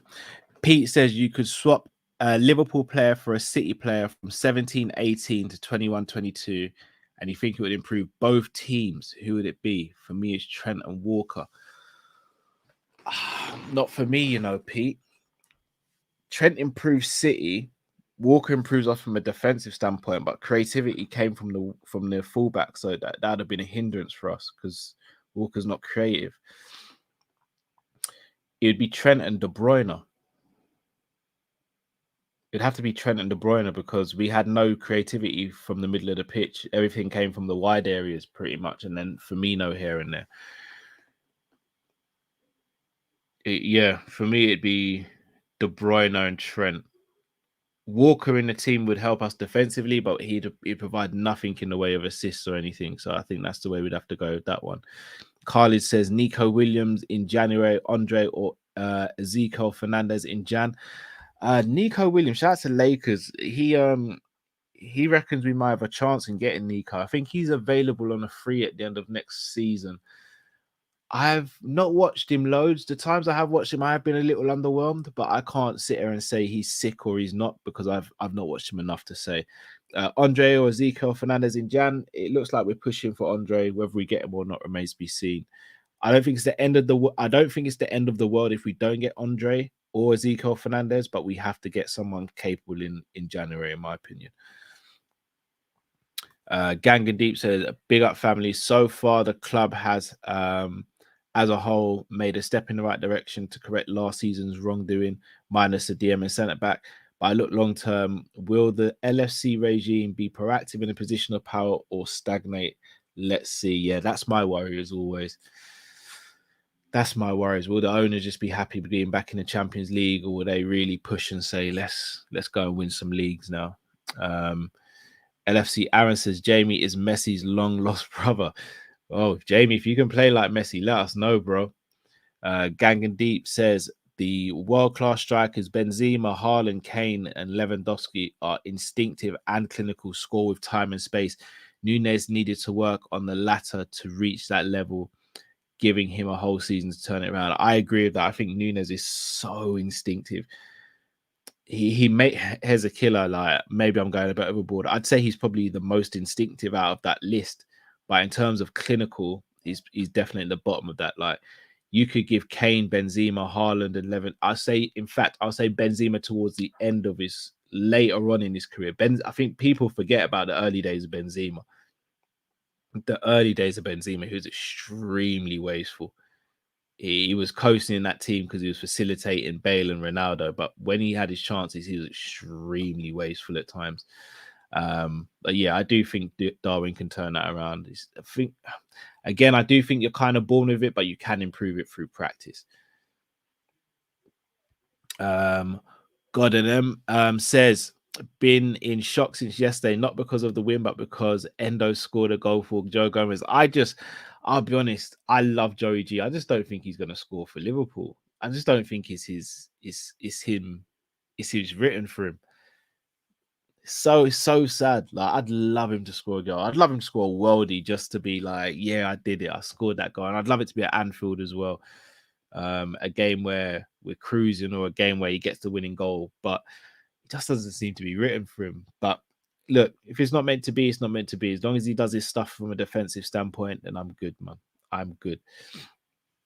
Right. I'm going to bring in the next caller just so we don't keep everyone waiting around. Rai, are you good, bro?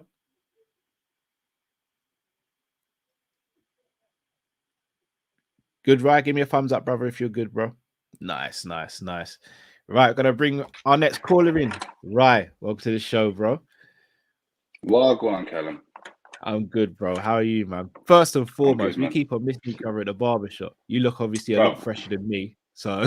I don't know about that, bro. I don't know about that. Has been on today, so it ain't coming off. So I'm not I'm all right for that. Big up the icon, first and foremost. Always. Big up Rich and Vinny. How you doing, man? You cool? Not too bad, bro. Not too bad. Can't really complain. Busy week and all that, but living, got oxygen in the lungs, and family and friends are good, so I can't complain, bro. What about yourself? Good. Yeah, man. Same, bro. Same. Busy. She ain't little. My big girl's birthday on Monday, so oh, nice. Been to Chesterton with a couple of her friends and birthday weekend and things like that. But yeah, man, busy like you. Trying to keep my head above water like everyone. I hear it, bro. I hear it. Listen, I ain't really, to be completely honest with you, bro. I haven't got. I just really and truthfully, you know, I've been following you guys for a long time now, probably just before the pandemic. And in all honesty, bruv, big up you, man, because you man's putting a lot of work. Especially, I know you and Matt got kids, bruv. I got kids myself. It's hard, bruv. So all the effort you guys put in for everybody, and all the crap you get on here, it's just ridiculous. But for me personally, from a Liverpool fan, I just want to big you man's up. Big up Drift, big up Matt. Like, it's a lot of effort you guys put in. So I just want to say big up, man. No problem, man. No problem. Nice to meet you, that. And the community, big up Jamie, bro, because I remember seeing him on this channel at the beginning and seeing what he does now on his channel. Like, even Bajan Barnes, you know, Jamie, like the community that you mans have got is good, man. It's a good, and there's opinions that are crazy, there's opinions that are factual, there's opinions that are out there, and that's what this is all about. And in all honesty, this is just a good little community that I like.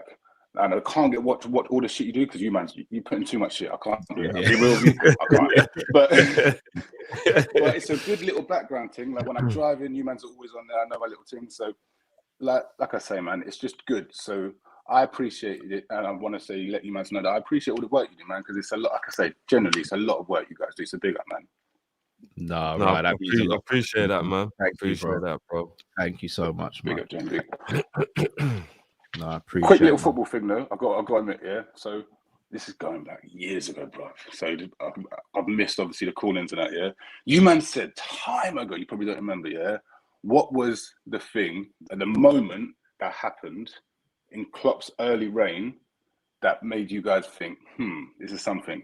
And I think only one or two people said it, but it was that West Brom game, bro. That 2-2 when he made everyone go back up to the crowd, and you know we got cast out for that. We got cast out for that. Like, geez, man, you know what I mean? Like, it was even more, bad. we got cast out even more than Spurs fans celebrating like they won the league a couple of weeks ago with their kids. Yeah. But, hey, who am I to say it for you? But anyway, so yeah, so those little moments there, like that's the kind of thing that you mans obviously that you mans were doing that was different, and I was like, right, these mans are just bringing up little man, and I know Drift. You've got them emotional touches to like Divock and the man them that kind of make, right, you know, this man's on it. Like, so no, like I say, this is stringing from back in the days, which kind of kept me coming back to you, man. So yeah, big up you, man. It's like reaching all the next goals, see where you come to. So yeah, man, big up. And I'm not going to keep you anymore because people wanting to get on, but it's good to speak to you guys in the flesh, man, or through the cameras and that. Yeah, no, we appreciate that, man. We don't. That's why when we say certain things, people might think it's come across as cheesy or whatever, but we genuinely appreciate every single one of you guys, and we can't do what we do without you guys. And it is touching to know that you guys enjoy what we do. You know what I mean? No, I hear that because I know Steve, yeah, and I know the guys Palomino, what you've done for him, and I've followed Steve from back in the day, from just being a fan to now being his friend and having his number and actually chatting to him, and I see how much work he has to do. So I know to get up there on the social side and in that field, you've got to put in the hard work, and you've got to not succeed to succeed, but you've got to do your thing if you get what I'm saying, guys. So yeah, I like that. It's seen by man, and the people that it's seen by is obviously showing the levels that you guys are growing, the people you're working with, the content you're putting out. So yeah, man, keep it up, man, because good things will happen to the people that carry on doing the good things. You get me? Appreciate it, and I'll echo that as well. Steve-O's a phenomenal human being, man. Like, man, that guy. Yeah, he works so hard, and people don't see it. And he's been through so much, and the stuff he puts out. This very selfless, brother. The amount of times I've been with him, brother, he's showing me stuff that people. I'm not going to put it on here, but you know what I mean. Just people know that if they follow him, they know it exactly. Yeah, so I don't need to go into it, but yeah, if you know, you know. It's the end of it. That's it. So yeah, man. No, I love, bro. Right. Hopefully, we'll see you on again another calling show, man. Yeah, listen, man. Yeah, but listen, barbers as well. 100%. But what? Listen, man. Listen. Trophies or no trophies, you mans need to do a link up for the for the fans, and or for the we need to do a link up. It's been too much over the internet for so long, and I've seen so many link ups with other podcasts and stuff like that. And listen, it would be such a vibe to sort something out with. It would be nice to meet these people because they're good people, and you know they're good people because you chat to them week in, week out. You can't keep chatting to these people and they fake it. You know that, yeah, man. No, that's true, sort something out. No, bro. If we'd have won the pod, that boat party would have been there, man. The boat party would have been there. I had all the details, you know what I mean? Like, I knew how much it would need that cost. I've spoken to the owners, like we was there and we didn't win. It was like, we can't party. We don't need that to still have the link up there, man. So yeah, in the Kop-Ish community, like it would be good. It would be good to see people and have that kind of face-to-face chat. And so yeah, man. But anyway, I'm not trying to put more work on you, man, because you man are doing that. So yeah. Big up yourself, man. Thank you, bro. Guys, big up, man. Take it easy, man. Peace. Appreciate it, man. Big up. Peace. Hey, Demo saying link up in Jamaica, you know, bro. I wish we could do that, bro. That would be a vibe. Bro, I can't even. You don't even know how excited I'd be if I knew we was going over to do that. But Kop-Ish World Tour, one day, God willing. One day. Remember, I still want to go Canada. Still, you know what I mean? Link up in the summer. In the summer. not in a win. Hey, bruv, you know me already, bruv. I'll That make win is, snow that angels, bruv. might I be the don't winner care, that bruv. breaks you, Drift. That might be, bro. Maybe. That I might do be the seem to be winner. losing my powers a little bit. Like I'm starting to feel myself wanting to put the heat in, and I'm like, what's going on? I'm normally Bro, all it's right. cold like, outside, Drift. That's why.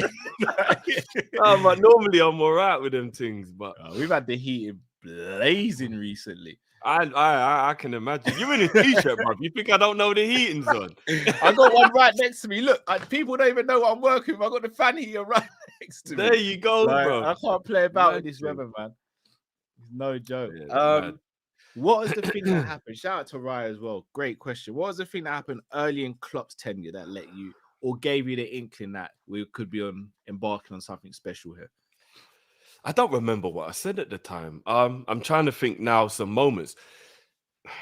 When we beat Chelsea, when Coutinho scored that left foot curler, I think I remember thinking, "Hang on, okay," because like at that time Chelsea were a good team. That was one of the first times we beat Chelsea in a little while at Stamford, I believe, as well. Yeah, we had a pretty poor record at Stamford Bridge before Klopp, if I'm not mistaken.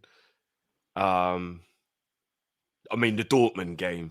I mean, we already believed in Klopp before we even got to that part, but that game there, that was, and it was like, yo. I'm going to go a game before that.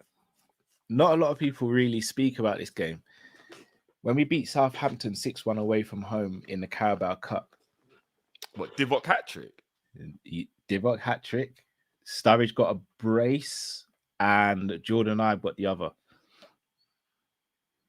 That was the game for me where I was like, wow, something could be brewing. I remember Brad Smith getting an assist for Divock Origi.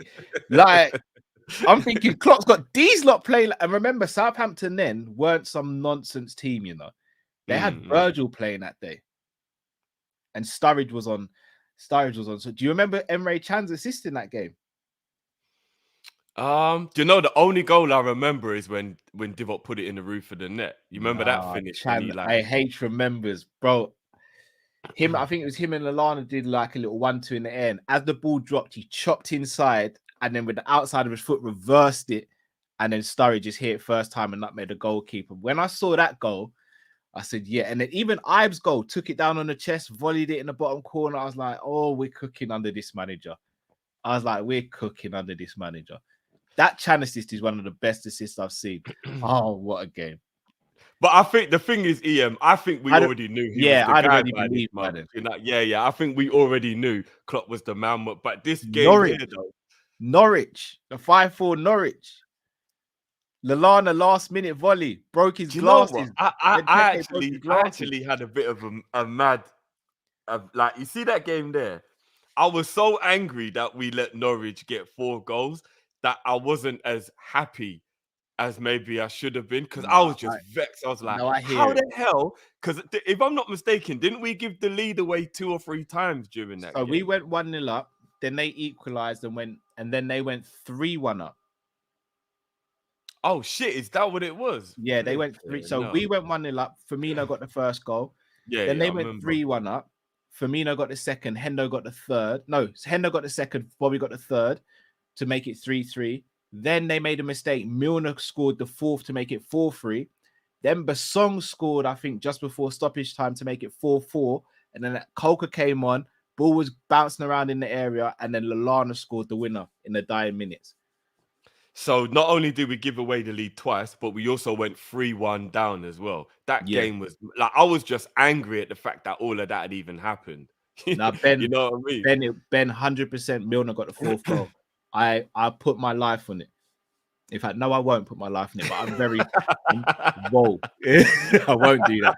But I'm extremely confident. Like, it was Bobby got the first, Hendo got the second, Bobby got the third, Lallana got the assist. So, all right.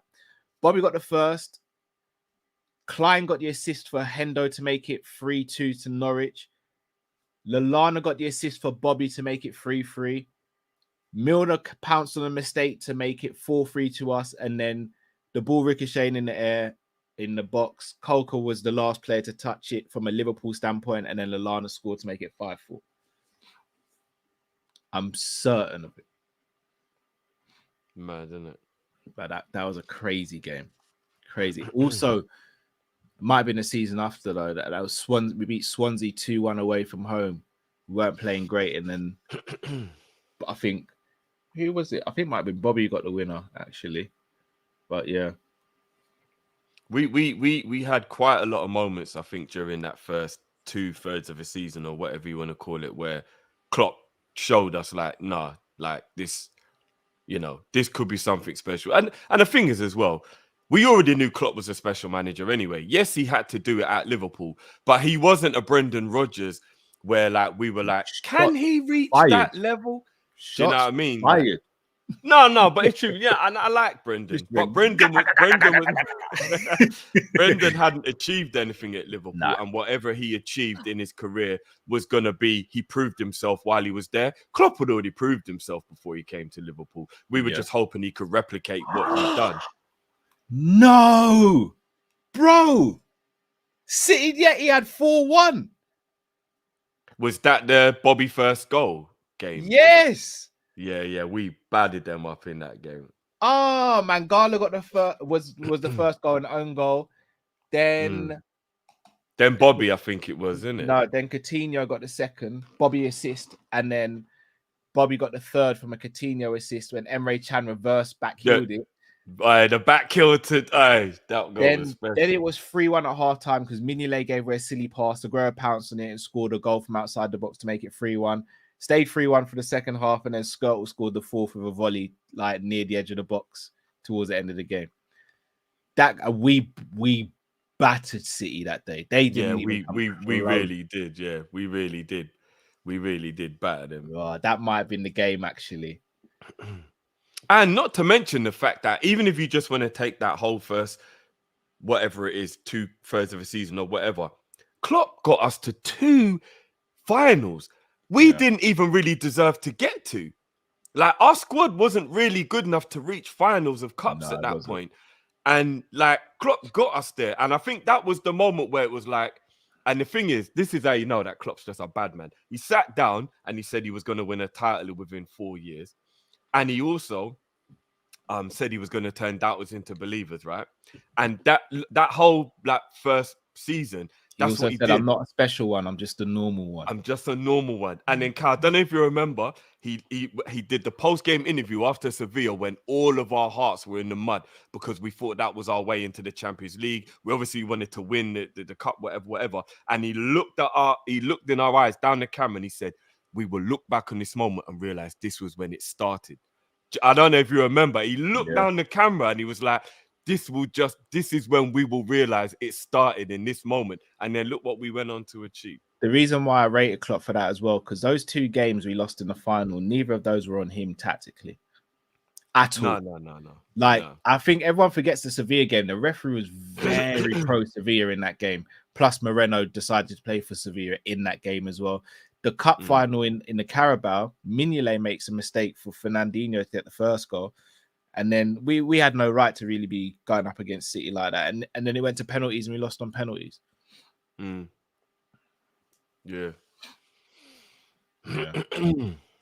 Yeah, Klopp's a G, man. Klopp's an absolute G. All right, let's get our next caller in. Call him Mr. Friday Night. The one, the only. Bruno in the building. First of all, I'm going to be bantering somebody today. Everton. So, Everton. Huh? How is it? You guys came to our yard, yeah? You haven't won a trophy since 1995, since Millennium, yeah? Robbie Williams, yeah? Millennium. Secondly, expressions, and this is a warning, Enjoy the little victory that you got over there at Tottenham Hotspur Stadium, yeah? Enjoy that little victory you got, because the referee is an absolute idiot. Enjoy it, because let me tell you, revenge is sweet. You might be top of the league, but have you won it yet? You haven't won anything yet, so don't get so cocky. Stay in your own lane, or you're going to suffer the consequences. That's a warning there to Mr. Expressions. Because I saw the video of him getting very cocky. Thirdly, Guna Lee. How are you, mate? Are you okay, mate? It's all sunshine and rainbows over there, Arsenal, after you got beat Man City. But let's see how well you do when you play against us just before Christmas. Yeah? Let's see how well you do just before Christmas when you play against us, yeah? And this is the fourth bit. I'm going to do a bit more commentary on here, you know. But I've been hearing it like his commentary this whole time. It's Rita. Now it's Salah. Back to Rita. Edge of the box. Rita! Oh, what a wonderful goal. John on Rita. It's an absolute corker. The referee. Oh, it's all kicking off now. Ibue has gone and attacked Mohamed Salah right in the back of the head here. Emmanuel Ibue, it's all kicking off here. What started a minor spat has now turned into something more serious. It's gotten more serious now. Roy Keane has come in and he has kicked him right in the back of the head. Well, that's a disgusting challenge. He has absolutely nailed him. He's done an RKO on him. What is that, Randy Orton? He's done an absolute Randy Orton on him there. That's a horrible challenge there. He's done absolutely kicked him in the back of the skull.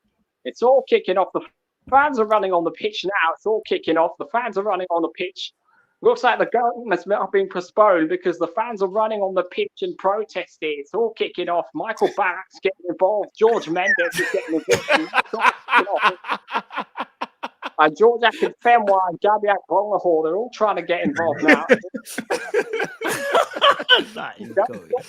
Get out controlling. And the referee's pulled out the red card here. VAR's now getting involved here. Advanced VAR here. They're looking inside the pictures here. And someone's going to get sent off here. And Gabriel Bonglahor has been sent off for spitting in the face of Jurgen Klopp here. He could give it Klopp. He can hardly that is a disgusting challenge. He spat right in the face of Jurgen Klopp. He spat in him. Not only that, and now he's poked him in the eye. And now it's all kicking off now. It's all kicking off. And now Embuemo is getting involved here. And now Al-Gazetti is getting involved. It's kicking off here. This is the most Back to the Future time. Bro, this is Royal Rumble. This is Royal Rumble. This is Royal Rumble, bro. Everybody's involved. Oh man. Now, Bruno, you've got to do some commentating now, bro. Your 100, voice is so made for commentating. It's not even a joke, bro. I'm not even. You've got to do some kind of commentating, bro. You have to. And to finish this off, I've got to go because I've got to come on here. Everton, when was the last time they won a league title? 60s? When was the last time they won a league title? Speaking of Everton, apparently they're going to get a 12-point deduction. Where's this for Manchester City? Yeah, apparently. Apparently, where in the name of garbage is this for Manchester City, FA? Come on, you skank kids, come on. No. I'm being serious. Where in the name of garbage is this for Man City? He's got a point, though. He's got a point. No, yes, I tweeted it out yesterday. He's got a very valid point. Like, They keep going, it's going to take 25 years. What in the name of garbage? What in the name of diarrhea is that? So Everton do it. They take flipping 5 weeks. If this was Championship, League 1, League 2, it'll be sorted. Look what happened to Wigan. 3 points deduction. Look what happened to flipping Charlton Athletic. 4 points deduction. But Man City do it. Oh, it's going to take 25 years. 25 years, my ass. 25 years, my ass. They're talking about the fourth. I said 25 years, you know. Oh, flipping out. Bruno, you're a legend, man. Anyway, I better get going because others have got to get on here. Otherwise, I'll be here till Christmas. Yeah, no, big up as always. Though, big up yourself, bro. Love Big us up, well, Bruno. bro. Mr. Friday. Big Trust up, man. It's not a Friday about Bruno, you know. can't be. I need to live in a world where I find out that Bruno's been given a commentary job somewhere. Because Bro, he should do the commentary man's- thing 100. man's got the voice for it 100%. He needs to get his license. He needs his license. Trust Telling me. you, bro. Certain names as well. Balak. It's like man's when he just got said that. Balak, Yeah. I was gone. But yeah, but you know what? We're laughing and joking now. But let's be honest. Everton are about to be punished within about 12 to 18 months of the investigation starting and finishing. Man City have over 100 charges, and they're not even remotely close to even solving the first charge. Never mind the other 100 and whatever. Like, ain't it funny though? Ain't it Money funny? talks, Drifty. Money Yeah. talks. Yeah. Ain't It's it money, funny? bro. And I don't give a damn about Everton, but I am about fair equality, and do you know what I mean? Like one rule can't be for one and another rule for another. It has to be the same rule for everybody. No, Yeah, You know what I mean? Agreed. Like, Yeah. I'm confused. And by the time Man City do get punished, it'll probably be so past caring at that point. Yeah. It'll be like How many more leagues are they gonna get? 2030 or something, and it'll be like nobody cares anymore. How many more leagues are they going to get in that period as well? Do you know what I mean? Guardiola won't be there anymore. Klopp would have probably have left Liverpool. It'll be so far down the line. It'll be like, but Like a Bruno mere said, man, snip 25 in the years, history bro. books. 25 years So from now. Still. yeah, it's crazy, isn't it? Madness. It's actually crazy. But All right. From one Friday night legend. guys, to another. at that moment, Yes, I'm gonna yes. jump off. Yeah, I'm gonna cool, bro. jump off. Big up, bro. Big up everyone. Big up everyone. I see a couple of my peoples in the back. Big up you, man. Apologies, I'm not going to be on when you lot jump in, but I do have to go. Got some personal stuff I got to deal with. But obviously, you got Matt replacing me, so it's like for like. Actually, Done no, now. you've got an upgrade because you've just gone from like the old timer to the wing wizard. So you've got an upgrade. You're never going to live that one down. You know that, ain't you, man? Nah, listen, bro. No one can't tell me nothing. Yeah, I'll say. Well, you to this said day- nah. bro. To this day, I'm a wing wizard, Wait till bro. I get my body Bro, right. even with no pace, no pace. I had a dream I was playing next to Robin. When Woke I up, woke I up was spelling on Robin. the I called Klopp. I'll be back in a second. Listen, if we was kicking ball right now, I show you, man. Still, the levels are still serious. I'm just saying. Oh! Levels are serious. No. The levels are serious. No, big up, man. Love everyone. Smash a like button, people. Big up yourselves, and obviously you, man. We'll talk later. Yeah. on, man. Love as always, brother. No, That's big up, up, man. All right, boys. Big up everyone. Bless up, man. Peace. There you This is a go. good comment from Connoisseur. I work in a legal system. I can tell you it's much easier to present a case for a single charge as opposed to multiple charges. City was always going to take a while. No, I hear that. That is fair. Yeah, that's true. Whoa. Can we nip this in the bud from now? What's that? I am not jumping in no ring with anyone, let alone John Fury.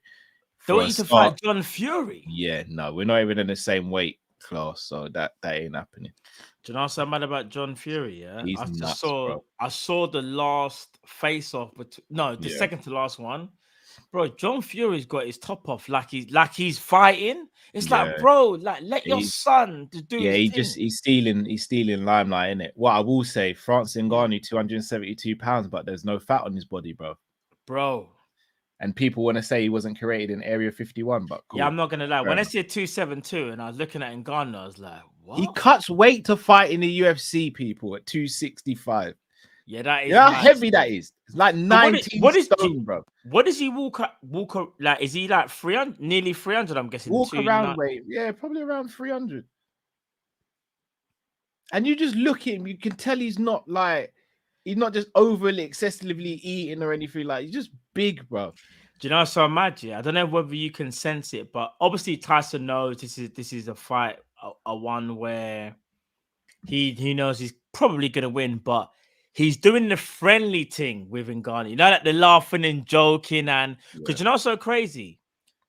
They're doing the whole like it's a friendly thing, but I reckon Ngannou just say to him, you know, if I could take it out if I wanted to, right? Like, yeah, but Ngannou smiles with all of his opponents before they. No, fight. it probably because you know the Fury's like that. Not exactly because Ngannou's not like the kind of aggressor. He's not an aggressor in it. He's the friendly giant, but he would destroy you. Yeah. Because you know what's so crazy?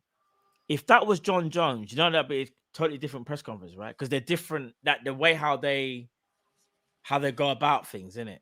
Oh, bruv, that's another thing. I know I'm spoiling the whole. Have you seen what's happened with UFC with Jones? I'm sure you've seen it. No, yeah.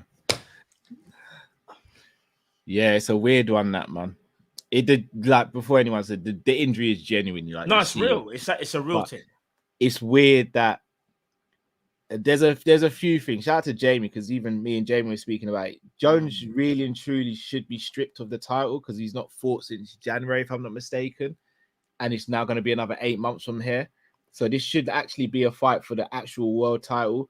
But the reason they're keeping the belt on Jones is because of the whole Francis situation, and because they want Jones to beat Stipe, because then Stipe loses to Jones, and Jones can turn around and say, well, I've beaten the heavyweight GOAT. I was the light heavyweight GOAT. I am the GOAT.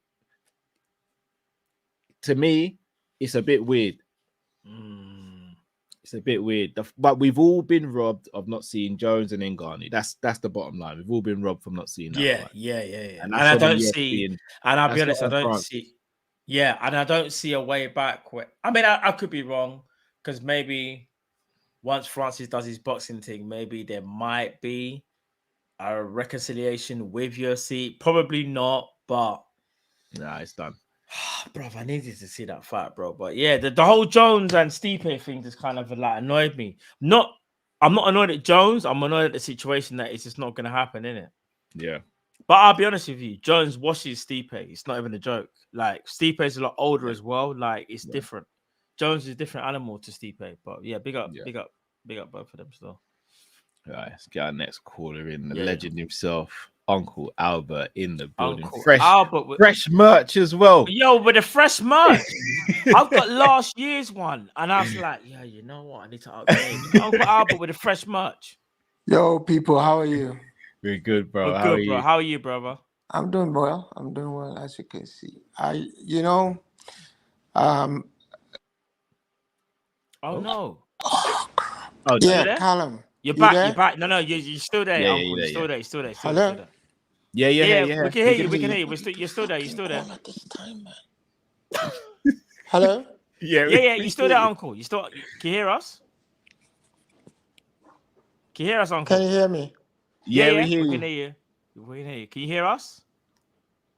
It might have done that thing where because he got a call, he might have to come out and come back in. Yeah, I hate that, because you know if you get a call and you're using literally your mobile. Yeah, can you hear me? Yeah, we hear you. Can you hear us? Tell somebody to fucking call my phone at this time after waiting for 1.5 hours. Go fuck yourself, idiot. Anyway, man. Callum. Man, I've been waiting for 1.5 hours. This is the fucking time you used to call me. The fuck, man.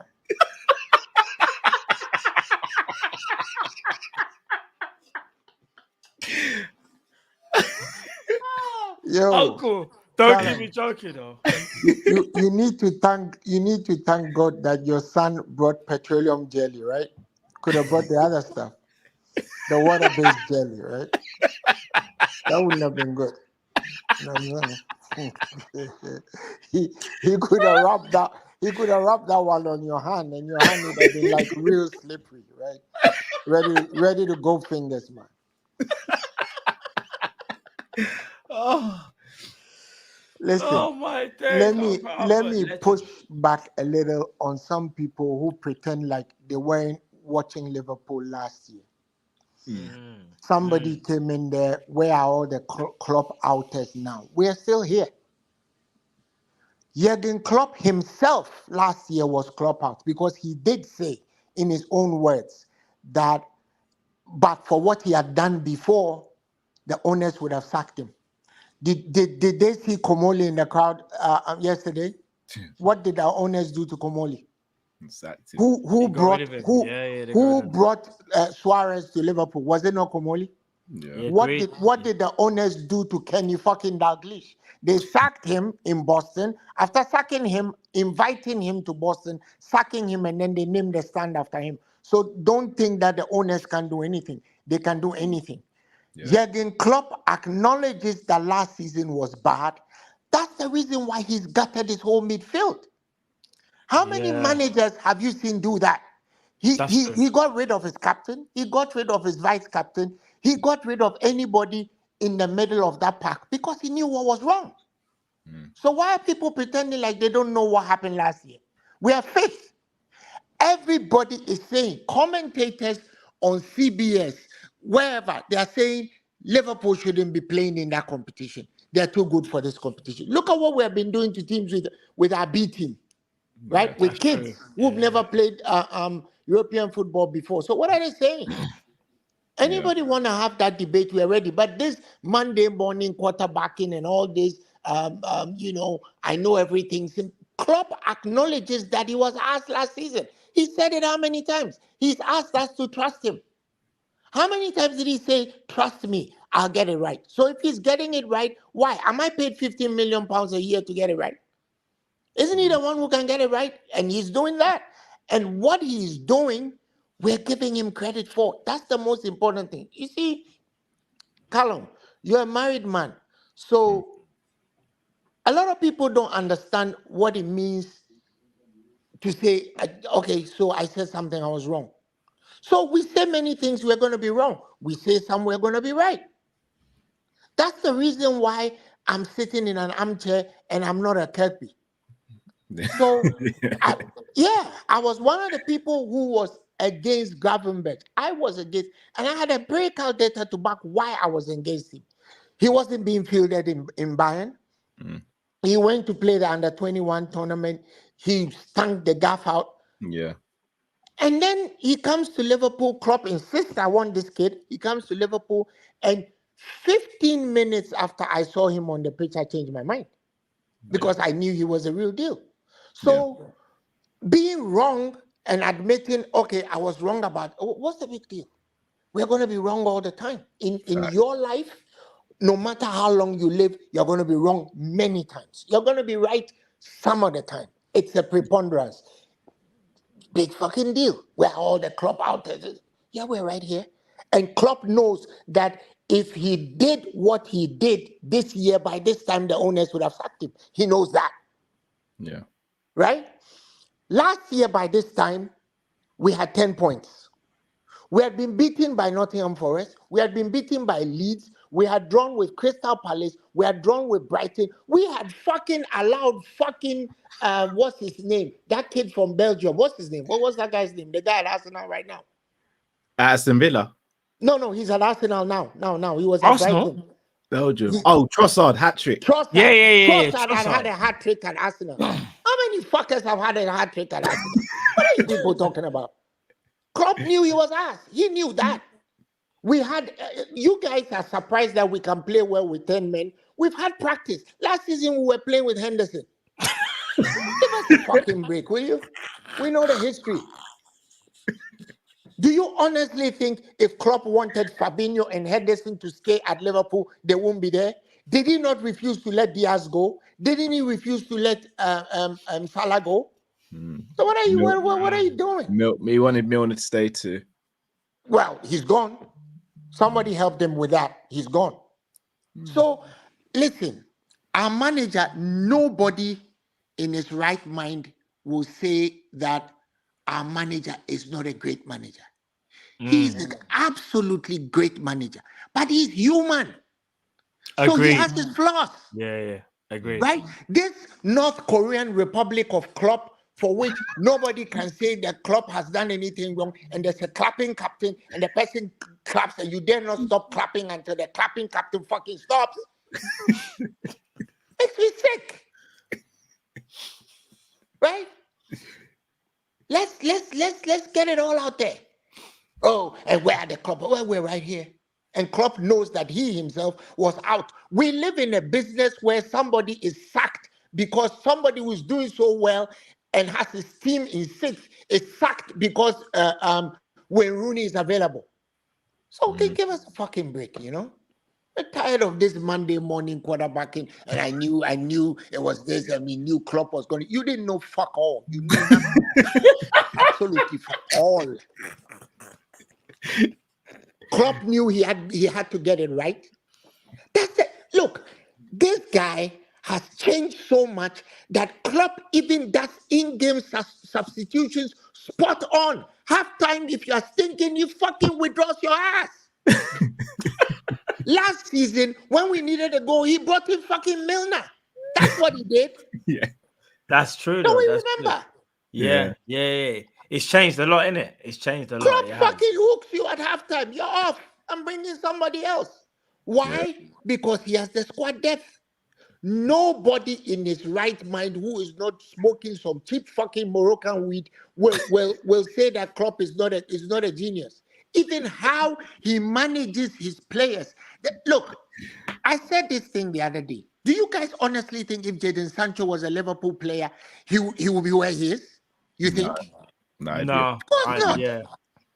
Look at how he's been able to even gel all his players to even understand that, hey, I'm protecting all of you. All apart from Salah and a few others, none of you is going to get 100% of the time. And he's actually made them understand. The man is a good man manager. He's dealing with egos. He knows that. So he's working it out. Let's just spur him on to do better and go and win. We need a few more players to complete what we want to do. But all these things as if, hey, we were all not watching last season. Give us a fucking break. Next topic. I think our team is good enough to win the title. I have absolutely no qualms about that. Let's get ourselves, and even that, let's get ourselves a defensive midfielder, proper defensive midfielder who, from what I've seen this season, whenever we played the big boys with the big boy DMs, we struggled against Spurs in the midfield because of Bissouma. We struggled against Brighton because of Carlos Baleba, who is a very good player. We struggled against Chelsea in the midfield because of Enzo. So the trend is there. We need a halfback who can protect the ball in the half spaces, who the defensemen and the goalkeepers are able to give him the ball, somebody who can pass, somebody who does not shirk a tackle, and that person who is going to be able to cover the void Trent leaves when he goes walkabout. Yeah. Trent can go walkabout as long as he likes when we are playing fucking Toulouse, because you don't play Toulouse, right? But if you are playing Man City, if Trent goes walkabout, we pay the price. I dare say, if you are playing those lousy Reds down the M62, we will pay a price if Trent goes walkabout. But Trent actually knows how to keep his spot when he has to. Because when we played Brighton, he was touch tight on Mitoma, and until he left the game, I didn't even see Mitoma. In fact, Brighton were not using Mitoma. They were rather using Adingra.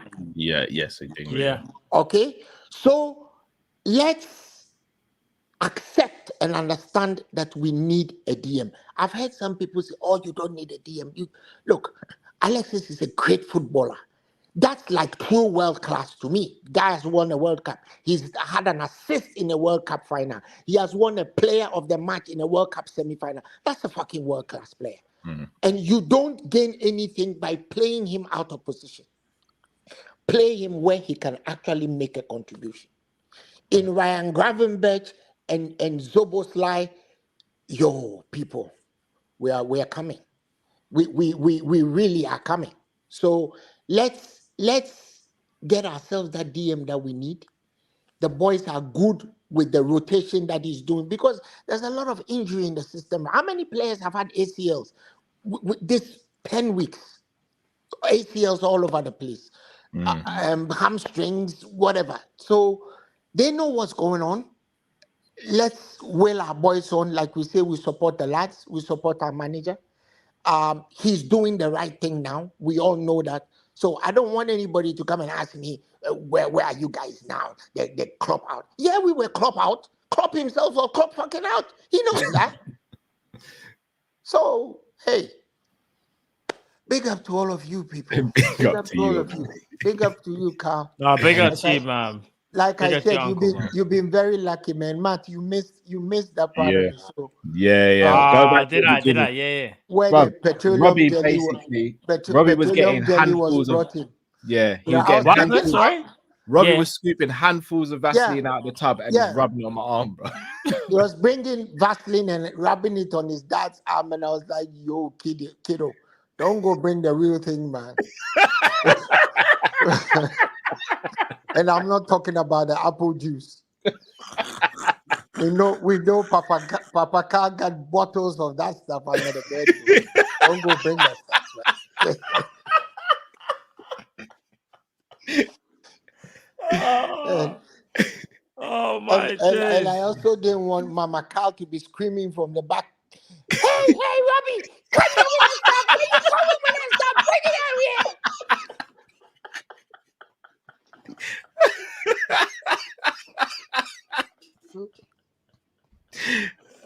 Big up to you people. Big up to you. Okay, Albert, big up to you. Oh, cool. Love my bro. Have a blessed Lovely weekend, Friday uncle. Yeah. night, man. Have a blessed brother. weekend, brother. Big up the Reds, man. Yeah. We're cooking. We are fucking beating Manchester City. We are beating them fuckers, man. We're beating them. Have a blessed Take care, weekend, man. uncle, man. Take Take care, care, bro. uncle. Take care, man. He's Love to such a uncle. I said Mama Cow, you know. Oh no. Oh my days. Oh my stomach, bro. Oh my days. Oh man. Uncle Albert, you know. Go in. No, do you know what? I agree with everything he said. I think people look again. I wasn't Klopp out. I know I got accused of being Klopp out last season. I was never Klopp out, and I said it a few times. Even though I didn't agree with the Klopp outers, I understood where they were coming from. Yeah. They were coming from like they weren't just speaking for the sake of it. Like they had reason to doubt last 100. season. Yeah. So 100. yeah. Big up Uncle Albert. Right, let's get our next caller in. Kadima, you ready, bro? All right, I'm gonna bring you in. You there, bro? He's there. Yeah, tell them Yeah. man I star. Me no Luke Skywalker. One, my people. Big up, bro. Big up your name as well. Big up the But name yeah. as well, bro. Trust me, man. Yeah, before we start anything here, Mm. but I have a conflict going on in the Democratic Republic of Congo. Nobody care about it because why? I said that nigga across here, I guess. Mm. Peace in Ukraine. I want something here. Free Palestine. Stop violence on both sides. On both sides, yeah. But these people living under apartheid for 60 years. It's a settler colonial project we're going on here. Son. So anybody come and talk any shopness, miss me with that. That being said, how things people are probably blessed inside of this chat here. Right? So I just have a couple points, you understand? Number one, all the man and them who does watch football on a calculator, love me now, but XG this and GA that. I just watch football on a TV. You understand? I don't watch no football on no calculator. So all them man and them who tell them about X this and I don't know where they could put that part. You understand? And the man and them want to slander my boy Lucho Diaz. His name is Diaz. Luis Diaz. I don't know. But these men are them mad. Remember, I can't remember who it was. Callum, you use a computer brain man. Remember when he do it this season when he do the flick up and he slap it in with like a Bournemouth 3-1. That's Bournemouth. yeah, they said that's the Bournemouth goal. Yeah. Yep. I know I'm saying. Not many people. I'll be honest with you. He's probably the only person He's the only that one had in the squad that thought can to do do. Yeah, had the thought to actually do that type of goal. I agree. It reminds me of a man like Bobby dog. Remember when when Bobby playing in pockets that don't exist. You understand? When he playing in the, and you know remember tennis and snap here that way he don't be playing ball. You understand? Like who else would have the cheek to do something like that? So that will really remind me of Bobby. And I want to tell the man and them who bashing my boy Endinho, big headed goal yesterday. Endinho, You see the captain of Japan? Loud thing. You know, man? But what, no, on a real, how much game the man starting for we? How much game the man starting for we? Any Premier League? How much? Tell me. Endo, he hasn't started him. Yeah, Endo. No, Endo's had. I think has he had one? I want to say one start. One against Newcastle. Yeah, he's had one start. I remember, yeah, one start. And But in terms of minutes, he hasn't had enough minutes, though. I agree. Yeah, understand that game. Liverpool once again showed flexing the powers of recovery, but that was like a unicorn game. You can't really judge him off of that. So I don't like how them men end up to be bashing him and dog.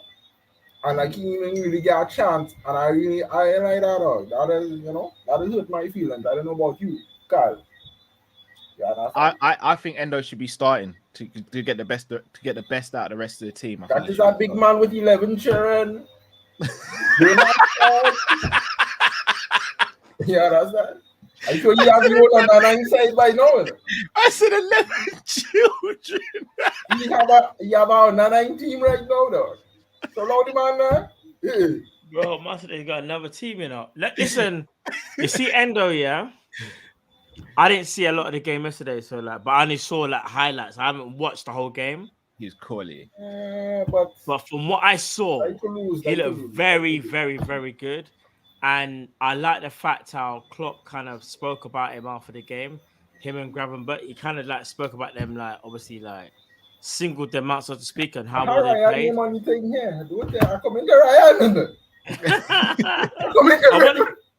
But here's the killer thing for me now. After Endo putting in a great performance against Toulouse, is Endo now going to start in the Premier League? Because for me, that's... You got full 90 minutes off. It's McAllister.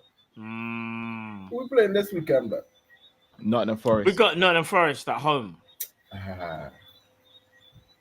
All I remember in the game from last year with some like quarterback throw-ins, but yeah, understand?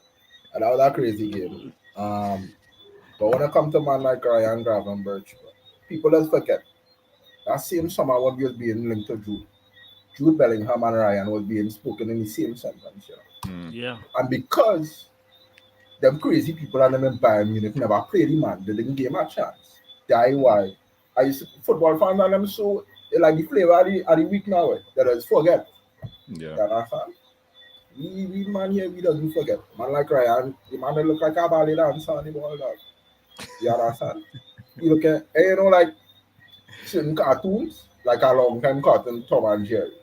Yeah. Like everybody else playing in Tom and Jerry, and he like a Sakuga, Naruto. You understand? Get it? Yeah. That's I hate you. All the weebs and them will know what I'm talking about. I hate you. I know about that thing there. I know, bro. I know. They compare Mohamed Salah to Thierry Henry. By the time Thierry Henry was 32 years of age, he was playing for the New York Red Bulls.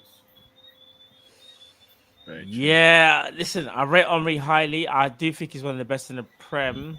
However, when we talk about longevity, is Henry really in that conversation? And Mohamed Salah could take away anybody woman too. I remember that, especially when he back the shirt. When he back the jersey, man, about 12 abs. You know what I mean? I'm telling you.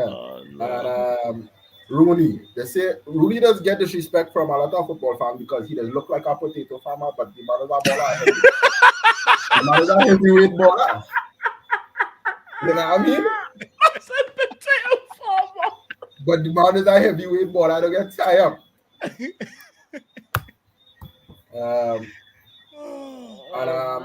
Bro. Only two more things. Three more things. Paul Pogba, what a waste. But let me really check it seriously, people. Within the last 10 years since Sir Alex leave that club, has any man we passed through Manchester United ever done anything ever? No. Maybe dead sentence. Maybe I don't know. Maybe Zlatan's the only one. Well, Zlatan was done about 65 when he went there. When they signed these names on them on the big contract, on the last contract, and them is mercenary way. Yeah, it was. I'm trying to remember the year. I think Zlatan went there 2015 Yeah. or 2016. I mean, he Zlatan did was win. beat out already. Yeah. I think Yo, Zlatan won I three. can't. That's a good. I can't think of anyone who's signed for Man U and you go, yeah, they've been sick. Yeah. I watch what has happened to the career when they leave it.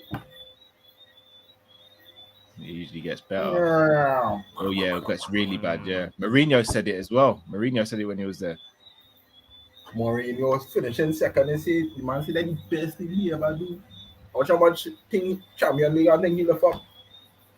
And I know just old talk, Mourinho. You understand? He ain't gonna just say that just so. You know what I mean? I don't know now. I don't know. I laughing at it. I laughing, but still. I don't like what they do Pogba, bro. And my boy Sancho Lee free up the man from the basement, bro. Man like Sancho. Yeah. Two more things. Darwin is a man, all you have to remember. He's a man. He had a goal, he will always put in. The easy one, he will always miss. So don't forget that. So Yeah, don't, no, definitely, bro. same thing I was saying, kind of pure instincts, bro. Yeah. So this is the power of our instinct. But on a serious, serious thing. Last thing I want to leave on a serious question for you man in the chat and you man and them. All these men and them who bought them this FSG up. I wonder how they could reconcile that. Seeing Family Sports Group out, and that is the first man in the shop when the kid drop. You understand? Talking about hat and this and that and supporting these people. I don't understand how they could record that. It even kind of make no sense from me. That I buy good like jerseys in the parlor. I see a nigga on the streets all game, $100 here, I'm get a parlor. Put Salah on the back. Get it? I see where my money going. When my money go first, well, they expose themselves now. They expose themselves. You see that 100 million what is going to drop on Kai Spice? You know what I mean? That 100 million, they expose themselves. So every time they're born and they have no money, I will watch them. Them can't watch me in my eye and tell me they have no money because they're lying. Yeah, in fact. No, I agree. Could kiss my black ass for that. I not from that party. No. They don't know. People let's forget standards. You're always talking about the color. They don't know my club is supporting here and all. This is an elite institution. So understand? So all the men had to move like that, bro. I don't even know. Bro. Always with this weekend, telling people I live in a Caribbean island, like frogs and things here outside now. Is that frogs and all that? Like frogs. All them children. I was thinking, do you know what was I thinking? Like birds. It's night, like frogs. It's very similar to Orlando, because when I was in Orlando, the same thing, like the frogs, you could hear them from outside, Yeah, it sounds like children. Very similar, yeah. But all birds gone sleep 6 o'clock. I from Trinidad, I live in Grenada. So Okay. Right? See my name the Kadema. I the first, last, and only Kadema you'll ever meet in your life. Like my name on our social media platform. I free of Palestine, peace in Ukraine, peace in Congo. Big up, bro. No, big up, bro. Perfect way to end, bro. Trust me. Salah gave my next contract. Man like Thiago. I only man of them want to run agenda on Thiago. I'm not having it. I will find man like Thiago Alcantara. Peace, people. Big up, bro. Big up yourself. Love, Big brother. up Kadima. Big up Kadima. Trust. Absolutely hilarious. I'll be honest. You see, if Thiago could stay fit for like 75%, I'd give him a new contract. It's just we ain't seen him, man. Well, you said, bro, that's never gonna. You said 75%, bro. Yeah. Bro, you know so mad, yeah? We're gonna enter November soon. Clocks go back. Still no sign. Gakpo's been in a knee brace. We've had how many? Me as well, you know. Yeah, but a really bad injury. But I was gonna say, But players have been in, and again, it's all subjective, in it, to like how you got injured. But bro, we're gonna be entering November soon, and Thiago's still winning the kickball. It's beyond the major worry, and I think Liverpool are keeping it very, very quiet, if I'm being very honest. And I think people are not trying to do the scaremonger thing. I hate to say it. Listen, I hate to say it, people. You listen, you know how much I love Thiago. I've met Thiago, all of that stuff.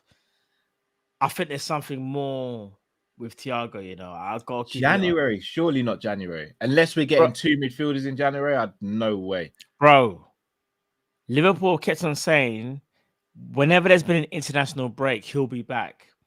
Whenever they ask Klopp what's going to be with him, the Klopp will do the whole. We're not going to rush it.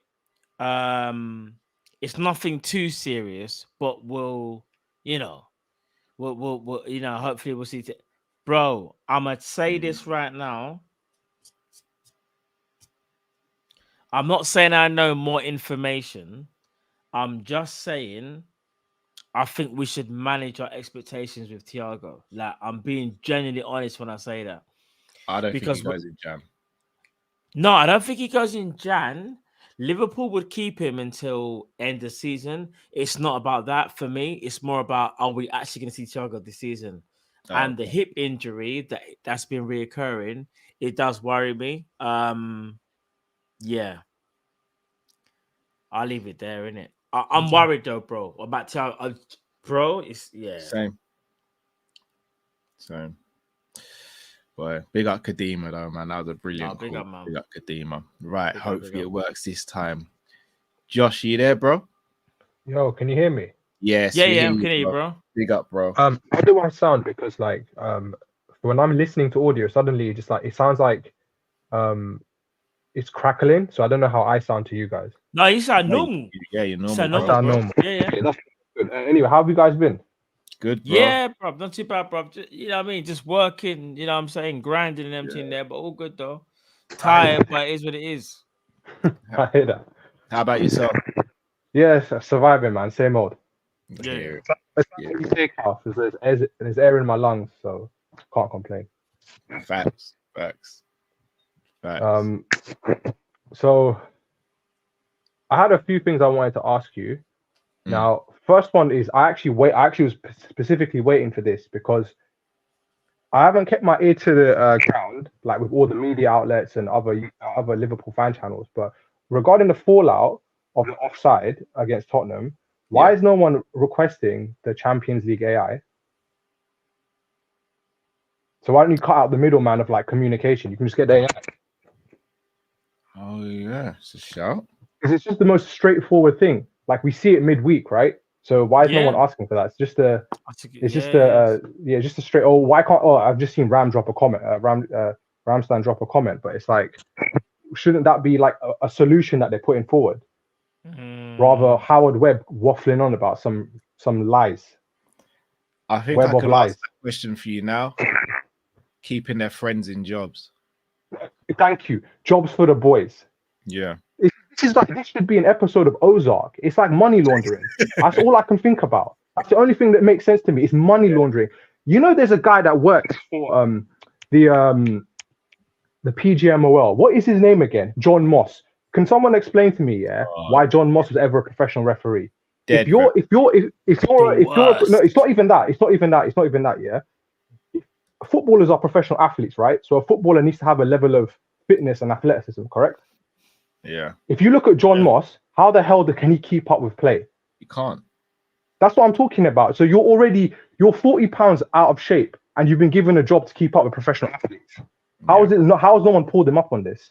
Yeah. These are jobs for the boys. Man, and the other thing I wanted to say is I don't know if you guys have covered these two topics on your Monday night shows because you guys do a lot of work and I can't remember. Yeah. Max Ebrel, we've been linked with Max Ebrel, sporting director, and then Dynasty Equity. Does anyone know what's actually happening with that? Dynasty Equity? Yeah. Because they're supposed to be buying a stake in LFC, right? Oh, is it them who's meant to be buying it? I've think seen so. The articles, I just didn't know the name. Oh, okay, right. So, those are the other things. Cal, you know, what's his name? Luke Chambers. I was Yeah. thinking, I'm with you. We need a centre back and left back. Now, Luke Chambers is very young, so we can't just throw him into the fire like that. Yeah. What would you think about doing a swap deal with Bournemouth to get Lloyd Kelly? And that will fix homegrown as well, no? You're pulling on my heartstrings there, bro. You know what you're doing. What? I'm not a big Lloyd Kelly fan. I think he can look a bit clumsy sometimes. I'm not, but at the same time, what I will say, I rated Ake. I didn't think Ake was as good as what he's showing though. So Lloyd Kelly could potentially make that step up under the tutelage of Klopp and being around better players. He could be much better than what I'm seeing, but I'm not fully convinced by him. But the reason why I bring up Lloyd Kelly is 1, because of homegrown, 2, because of age, and 3, because of the fact that he can kind of play in that invert system. One thing I don't like about Tsimikas is that, look, okay, no, let me start again. I like Tsimikas as a player, but in this invert system, it's pretty weird. I don't know if you ever watch the game. Well, you do watch the game, but when you see the positioning, so when Trent inverts into midfield, right, you go, Konate goes to right centre back, VVD's in the middle, and Robbo is in line with those 2 players. But if you look at Tsimikas, he's playing like a traditional left back. So you've got an invert, but you're still playing with a back 2. I think he's suffering from this. Someone like Lloyd Kelly will probably be good because I think he would understand it a bit better. I'm not saying he's amazing, but he's available in summer for free. So I don't know. It's just something to just food for thought. And the other thing as well, I don't think we're going to get Andre. I think he's probably going to go to Arsenal, and I don't think we should go for him because of the fact that he's kind of like this. I can play DM, but I'm not a DM. Where Liverpool need a DM, we don't need that right now. That's something that we should explore in the summer, or sign him and then send him back on loan to Brazil. But we need a proper DM, and I think we should go for Manu Kone. I genuinely do, because you know what it is, yeah. Apparently, we actually had personal terms agreed with him in the summer. So I think we should go get Manu Kone. I think he's I don't think he's a proper DM, but I think he's further along in his development as a potential loan DM, and I think he's very coachable, very athletic, very technical, and plus he can drive the ball out through the back as well, which is perfect. I think he's genuinely perfect for our system. But I think that's everything that I wanted to say. I don't want to take up too much time. Again, thank you for having me on. No, thank you, bro. Come on, man. So everyone send in their viewers reviews. There's like 31,000 people subscribed to Kop-Ish. I was gonna say that you wanted to viewers review, man. We really appreciate it, man. Let's say 10% of you are ops. There's still like 27,000 of you. Come on, man. At least 12 of us can send in a video. But yeah, please don't get rid of that show. I really love that show. I know I waffle on a lot, but I appreciate you giving us the platform and whatnot. So. Thank you, bro. Really appreciate you, man. But yeah, anyway, you guys have a good weekend. I'm gonna head off because I'm not about a long day. But yeah, don't stay up too long. I'll catch you guys later, man. Big up, bro. Blessings. Take care, man. Peace. See ya. Big up, Josh, man. If you watch the viewers review, you'll know who Josh is. One of the absolute goats of the viewers review. Right, we spoke on the Champions League AI. Max Herbal. Very good resume. Very good resume. Would I be over the moon? Yeah, his RB connections and all that stuff, unearthing gems, brilliant. It all depends on who Klopp wants to work with. I think that's very clear. It all depends on who Klopp wants to work with. If we get him, I'll be over the moon. Though you only have to look at his track record and the knowledge he's got. I'd be over the moon with that. Now, the next point on dynasty equity and buying a stake in a club. I hate to be a Debbie Downer. I still don't see it happening. I think FSG would be happy to sell with the right offer. I think the Man United deal going bad hasn't helped us. And the reason I say that is because I think FSG want to know what teams are willing to pay. And say, for example, and I'll put it this way. If a team bid 10 billion to buy Man United and Man United accepted it, then FSG have something to work from. So if a team comes in now, so if someone comes into FSG and goes, we want to buy Liverpool for 5 billion, they're not going to accept it for now. Because if Man United then go and get sold for 10 billion, they're going to sit there and go, well, we should have been sold for 9 billion. We've just lost out $4 billion or pounds, however you want to spin it. I think they're waiting on movement in the realm of football. I think, and probably Man United are probably doing the same with Liverpool, but I think they're waiting for one or the other to nail down a price. Once they nail down a price, then they've got a barometer to work from. Because let's be real, Man United are a bigger club overall, but they also have way more work that needs to be done. Liverpool effectively has an infrastructure in place. Everything's there to continue to thrive. All they need to do is just put their hand in their pocket for a bit more money to use on transfers. Man United, you've got to do a hell of a lot. So it swings and roundabouts. I just don't see someone putting in any or buying a stake. I don't see how it benefits the buyer at the moment. But yeah, I hope I'm wrong, because I do want us to try with new owners. Lloyd Kelly, again, good player, would fit the invert system, but I think there's better suited players out there. And look, I have to hold my hands up. Mickey van der Ven, I know it's early, so this may even come back to bite me again in a different way. I didn't really rate Mickey van der Ven. I didn't think he was that great. I just thought he was very pacey, and I think our fans saw the clip of him sprinting back and stopping a shot on the line and thought, yeah, straight away, let's go and get him. He's quietly surprised me. He looks a lot better than I thought he was. But at the same time, Spurs have had a relatively easy start to the season. So I do want to see, as they start playing more games, as they start playing harder opposition. Also, if they qualify for Europe next season and they start doing that, then I want to see how he progresses there. But Lloyd Kelly, not for me. Homegrown, I agree, but not for me. And Josh, I fully agree. I keep on saying this about Andre. If we get Andre, he's got to be a Thiago replacement. But I don't think we need a Thiago replacement. We need a DM. And Andre is brilliant, but he's not a DM. Mano Kone, I wouldn't even say is an out-and-out DM, but he's got Basuma vibes about him, in my opinion. I think he'd be better suited to be a DM. You look at the best DMs in the world at the moment, we've kind of moved on. We're not going to get Palhinha because of his age and profile. Tchouameni's at Real Madrid and he's happy there. Rice at Arsenal. Rodri at City. Like, Kone for me is kind of the next best. Unless I'm missing anyone, guys. Again, Kimmich, I think, is a wonderful footballer. I don't think he's a DM or a destroyer that we need. I think we need to go to a system where we have a destroyer and we let that destroyer, who can still play, but distribute the ball to the better players and the more damaging and impactful players. And I think Kone, for me, is that guy. And I don't think he'd break the bank to get him. And I will go out on record, and I know I'll get ridiculed for it. If we were to sign Kone and say a Pedro Neto in January, and we're still touching distance in the league when we sign them, I think we go on to win the league. And we win the Europa. And I'm going to be doing this. So that's all I'm saying. I think we can do it, but it's whether we go and do it or not.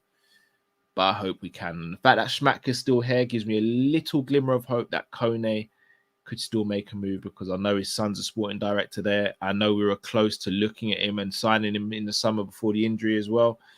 Hopefully we can make it happen in January. A big up to Josh for the great questions. Our last caller of the evening, the one and only. He's a brother of the channel. You should be familiar with his face. The one, the only. The German master himself. And like Rams in the building. Big up. Rams. Before you start, Rams, guys, go and get over to Rams channel and subscribe to his channel, The Ram Stand. Appreciate it, man. Scott, in the comments, bro. We're not going to have anyone else on tonight, but what I will do, if you DM me, Scott, either on Twitter or Instagram, I will make sure you definitely get a spot reserved for the next call-in show, bro. Rams, welcome to the show, brother. How are you? Look, man, all I've got to say is I said I'll be coming. It's a techie weekend for you. I remember it's a techie one for you this weekend. Good luck, bro. Yes. Good luck. Good luck. If Stevie and Robbie supported a different team and that team beats my team, they might not get food that day. I'm just saying. I was just saying, man, I might have to take a trip to Morley to get what I mean, man. You know what I mean? Yeah, have them on speed dial, bro. It's looking peak out here. But seeing as though you mentioned a certain Max Herbal, I'm going to simmer it and cook a little bit more about him, because I'm going to talk about the players that he sort of brought in, yeah? Should I go through his repertoire? Be careful, Kat, you might need a box of tissues, bro, because I think I know a few, but go to. So off the top of my head that I found, Dante, Florian Neuhaus, Manu Kone, Marcus Thuram, Marc-Andre ter Stegen, Christoph Kramer, Mahmoud Dahoud, Patrick Herrmann, Marco Reus, and I think that's it. I think that's off the top of my head. I thought, oh, Jan Sommer. That's his repertoire. His repertoire is that. And I haven't even dug through the deep ends of seeing who he got. And he's worked with teams that haven't done little to no budget and got them to Champions League football in Borussia Mönchengladbach. So I'm just saying, his repertoire and his list of players, it is solid. Solid. The worry is, though, he's been twerking a lot for Bayern, hasn't he? But the problem with that is Bayern is very much a club that wants to keep within its own sort of family kind of thing. Because obviously, Karl-Heinz Rummenigge and Uli Hoeneß used to play for the club. Oliver Kahn used to play for the club. Salih Halle, I can't say his name. One of the hardest names. But he used to play for the club as well. And obviously they tried to go with Hansi Flick as well, who's the manager. We used to play for them. Before that, Niko Kovac used to play for them as well. So I think it's more of a case of the club wants to keep within its own family, and I don't think he might be an option for them. But maybe he might go to Bayern. But look, like I said, if Liverpool come knocking, maybe his head might get turned in. You know what I mean? Jurgen on the phone being like, "Yo, Max, I know you want to be part of Bayern, but Liverpool, we do things differently here. We'll challenge one of the biggest clubs in the world," all that kind of stuff. Yeah. But it's a shame because I wanted Matt to come on because I got quite a few questions for him, but obviously he's away at this moment. But yeah. For you, Cal, right? Go for it. I need to talk about what Matt said on the Monday night show about certain Mr. Neymar Jr. And I just want to point out a couple of players. Just want to say their names. I don't want to say anything else. Just a couple of names out there. Romario, Rivaldo, Pele, Garrincha, Ronaldo, R9 Ronaldo, Lucio, Carlos Alberto. You could even put Tafarel. Thiago Silva, Jarzinho, Zico, Socrates. There's a lot of names out there, and I'm just saying, a lot of people in Brazil look at them, man, different. Different. Mario Zagallo not only won it as a player, won it as a manager as well. Some people in Brazil look at those man different.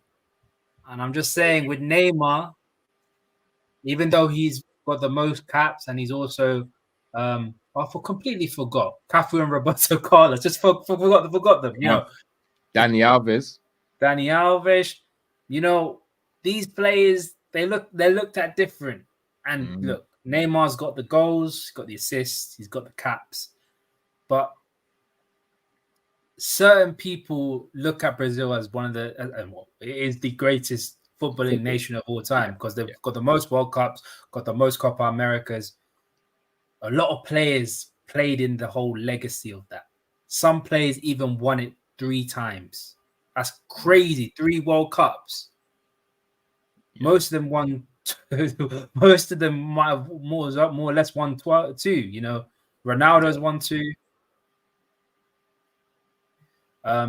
Carlos Alberto's won 2 as well. Like, just Cafu. Neymar's a great player. Cafu would have won 2, right? Cafu would have won 2, I think. Yeah, he was captain of the second one as well in 2002. So he's won it. Yeah.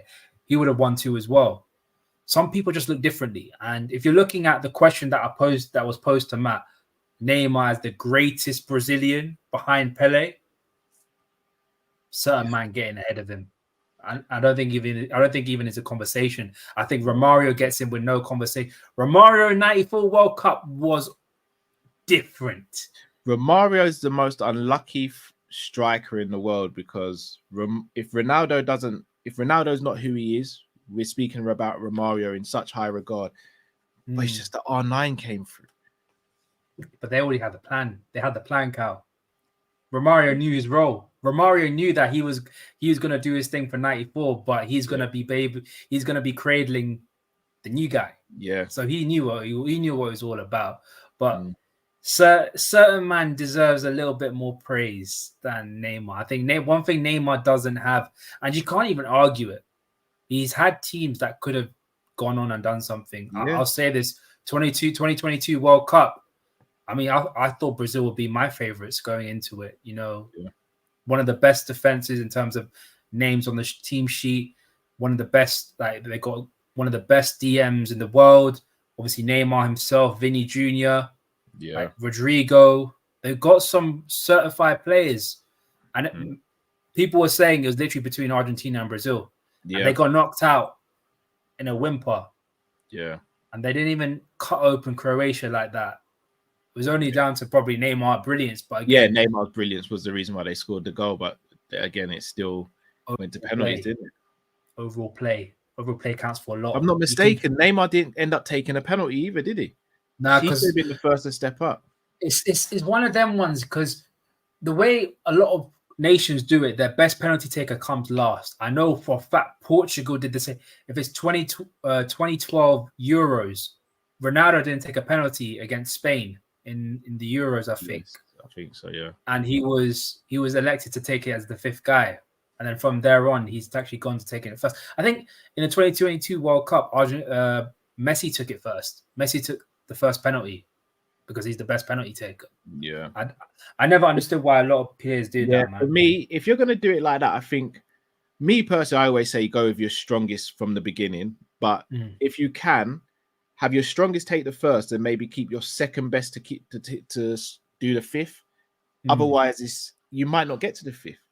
Unless if there's a massive discrepancy between the two. Say, because we had Milner as our penalty taker, who's an incredible penalty taker. We could have put him first and put Salah last because Milner's a great penalty taker.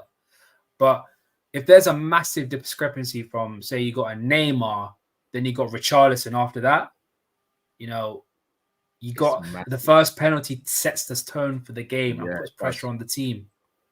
And that's that on that, man. But the question, Cal, I've got for you, right? Let me hear it, brother.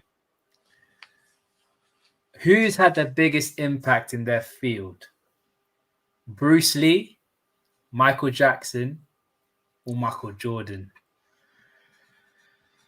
I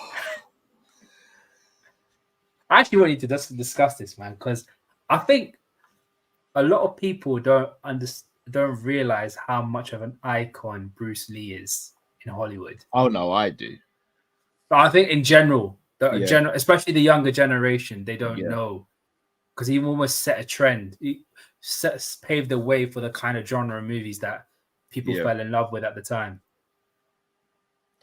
Oh, Rams, this is a mad one. Biggest impact.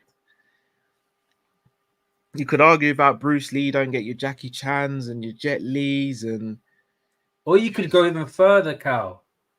I mean, I said this on Enz's stream. You talk about games like Mortal Kombat, Liu Kang. A lot of it's based on Bruce Lee. Even in Tekken. Fights.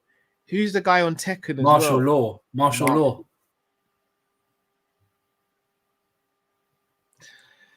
Okay, so Michael Jackson had gangsters, women, children, adults all fainting and crying at his concerts. For me, probably changed the music industry in terms of how his performances on the stage, music videos, record sales. Michael Jordan in basketball. Mentality. I mean, defensively, offensively, but then outside of the game, you look what he's done with his brand in terms of the Jordans as well. However, Michael Jackson is adored by this generation and probably will be adored by the generation after that as well.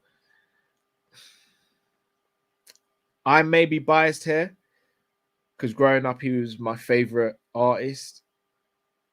Probably still is my favorite artist of all time.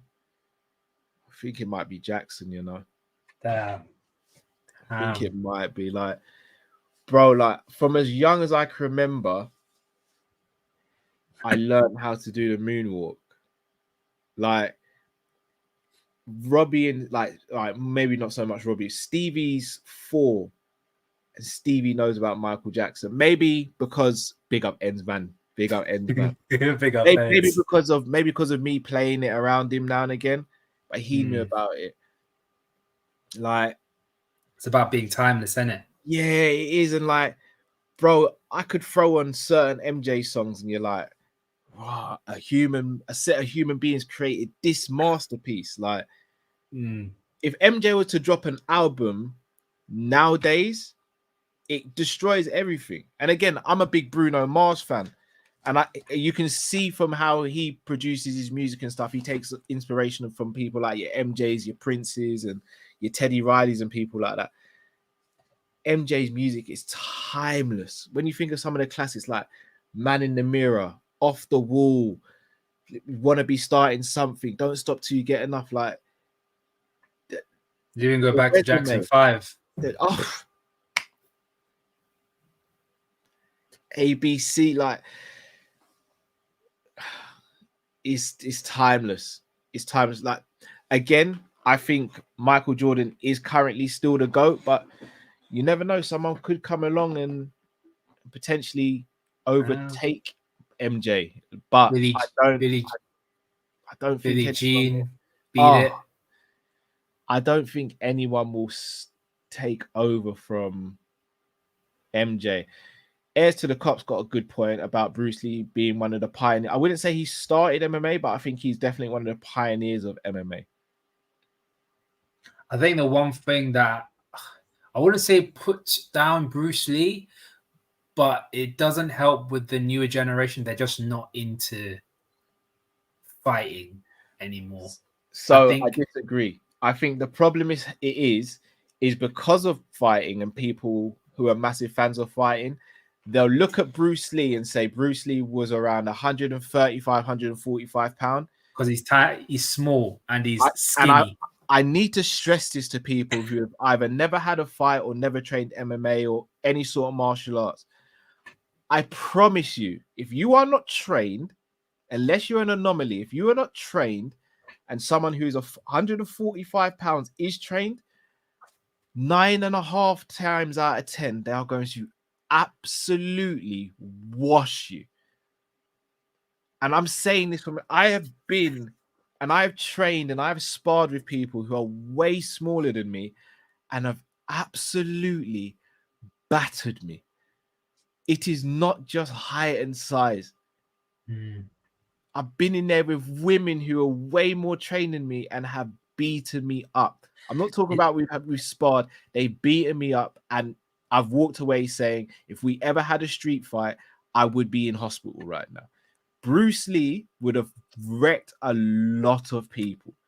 Even in like UFC today, he would. It'd be up there. Like, you'd have to put it there. If he was in UFC, I think people talk about McGregor as like a talker. I think he's better. I think he would talk the talk a lot Not better as a than talk. It has, but this is where it's unfortunate because English wasn't his first language. That's why. And look, it is biased. McGregor, even Chael Sonnen, two of the greatest trash talkers. I think the reason why Khabib was able to transcend, even though English isn't his first language, is because he's so blunt with what he says. He's so and then you look at his fighting style and you go, okay, he's not just saying stuff for the sake of it. He's really that guy. Like when he said things like send me location, you know, if you send him your location, he's gonna pull up and he's gonna beat you up. Like he's that guy. You could say, I think he'd have one thing that he would have over everyone is charisma. I think people would fall in. No, I wouldn't say fall in love, but like they'll be in awe of him. Like when he sees him like on the podium, be like, or in the octagon, just like, oh crap, shit, it's him.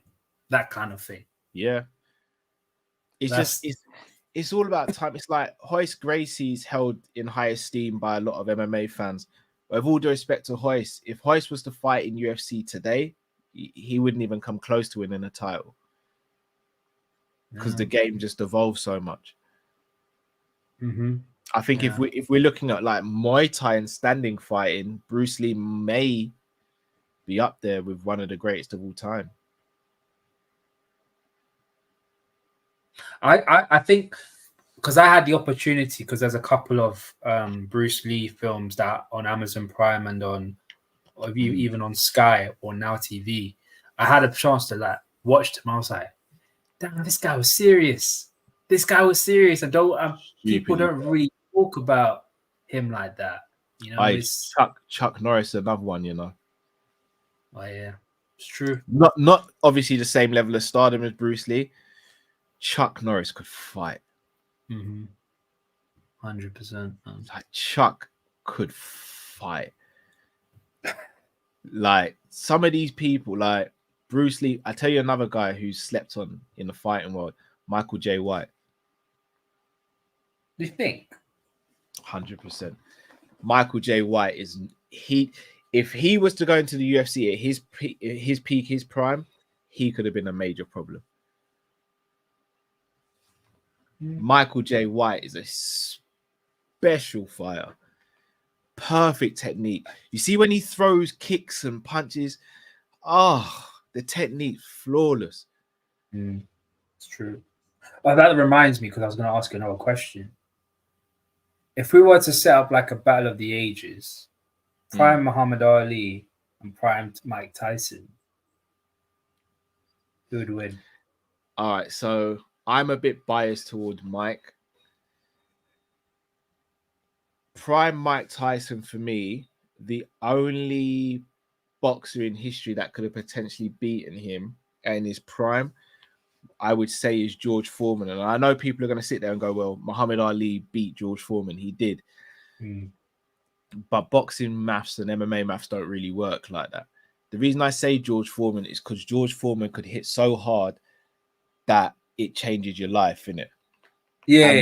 And with Mike Tyson's style being the peekaboo style, George Foreman's go-to punch was the uppercut. We saw him use it with Joe Frazier. Like, he beat Joe Frazier up bad, especially with the uppercuts. The only thing is, Mike Tyson was quicker and had better footwork than Joe Frazier. And in this, Foreman had a chin. I'm going to go Mike over Ali.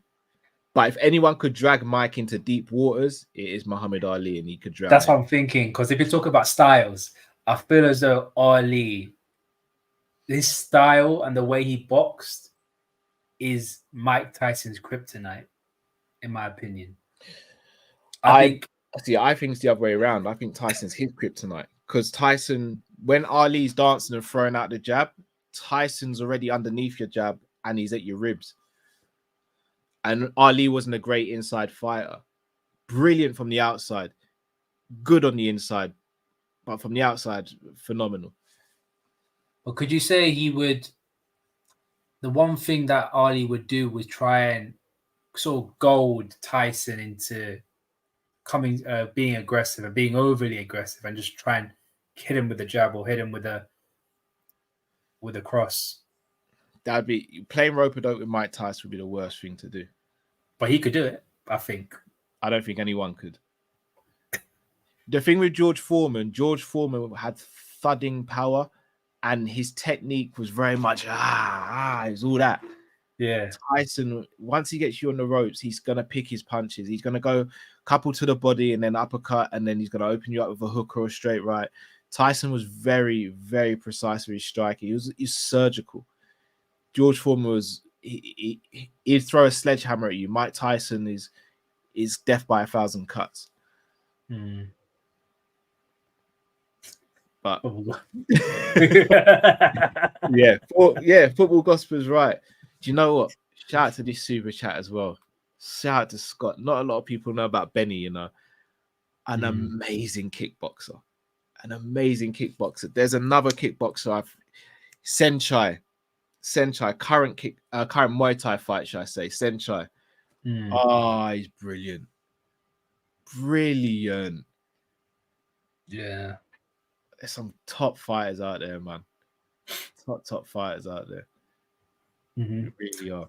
But the reason why I asked you this question, because obviously the last week I've had not like an epiphany or something like that, but I just wondered how people see other sports people and the effects that they had on them, you know? Yeah. Because everyone's different in a way. Obviously, your way of looking at sport and sports people would be completely different to myself, or it could be completely different to my dad. So a good example is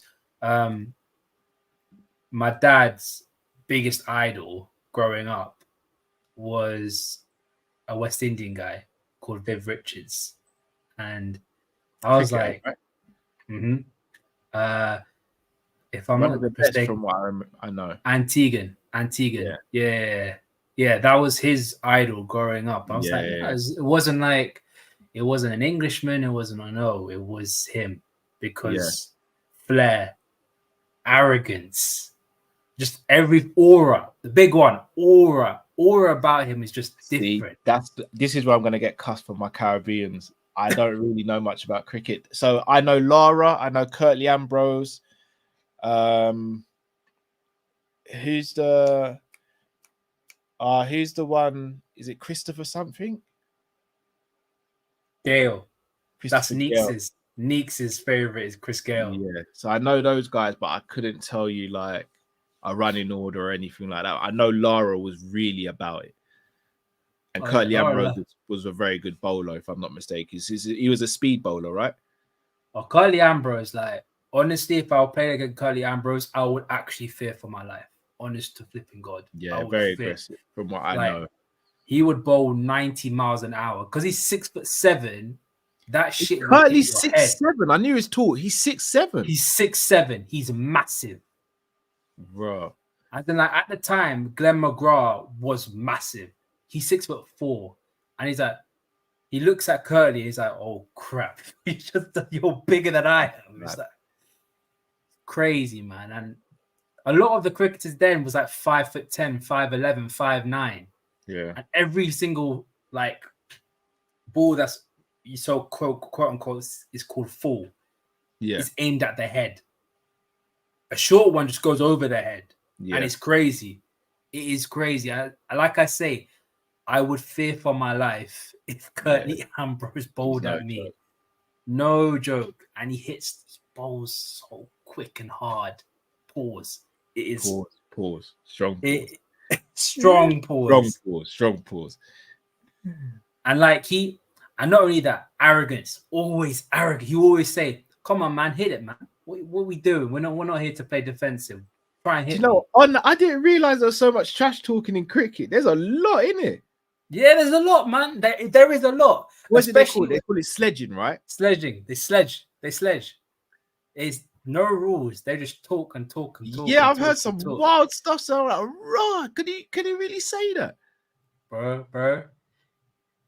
After the streams, behind the scenes, yeah, I'll tell you some of the sledging that I've been involved with, bro. You would laugh at some shit that I said. It's wild because I know on a football pitch we do say things like I've said some stuff on a football pitch that I probably wouldn't say unless someone got me to that point. But yeah, some of the sledging I've heard on cricket, I'm like, raw, that's wild. I don't know, people say like, I wouldn't say like some of the stuff that they sometimes say, but it's like, you really do you really like him as a guy? Like, from what I've heard, they talk about spouses and all that stuff. Oh yeah. I was like, someone literally came up and said, I wonder if his wife actually likes him as a person. It's like shit like that. Oh. I don't want to like generalize it, but quite of the most funniest stuff comes from Australian people. They say the most funny shit. Australians have got banter for days though, innit? Yeah, 100%. They got banter for days. Yeah.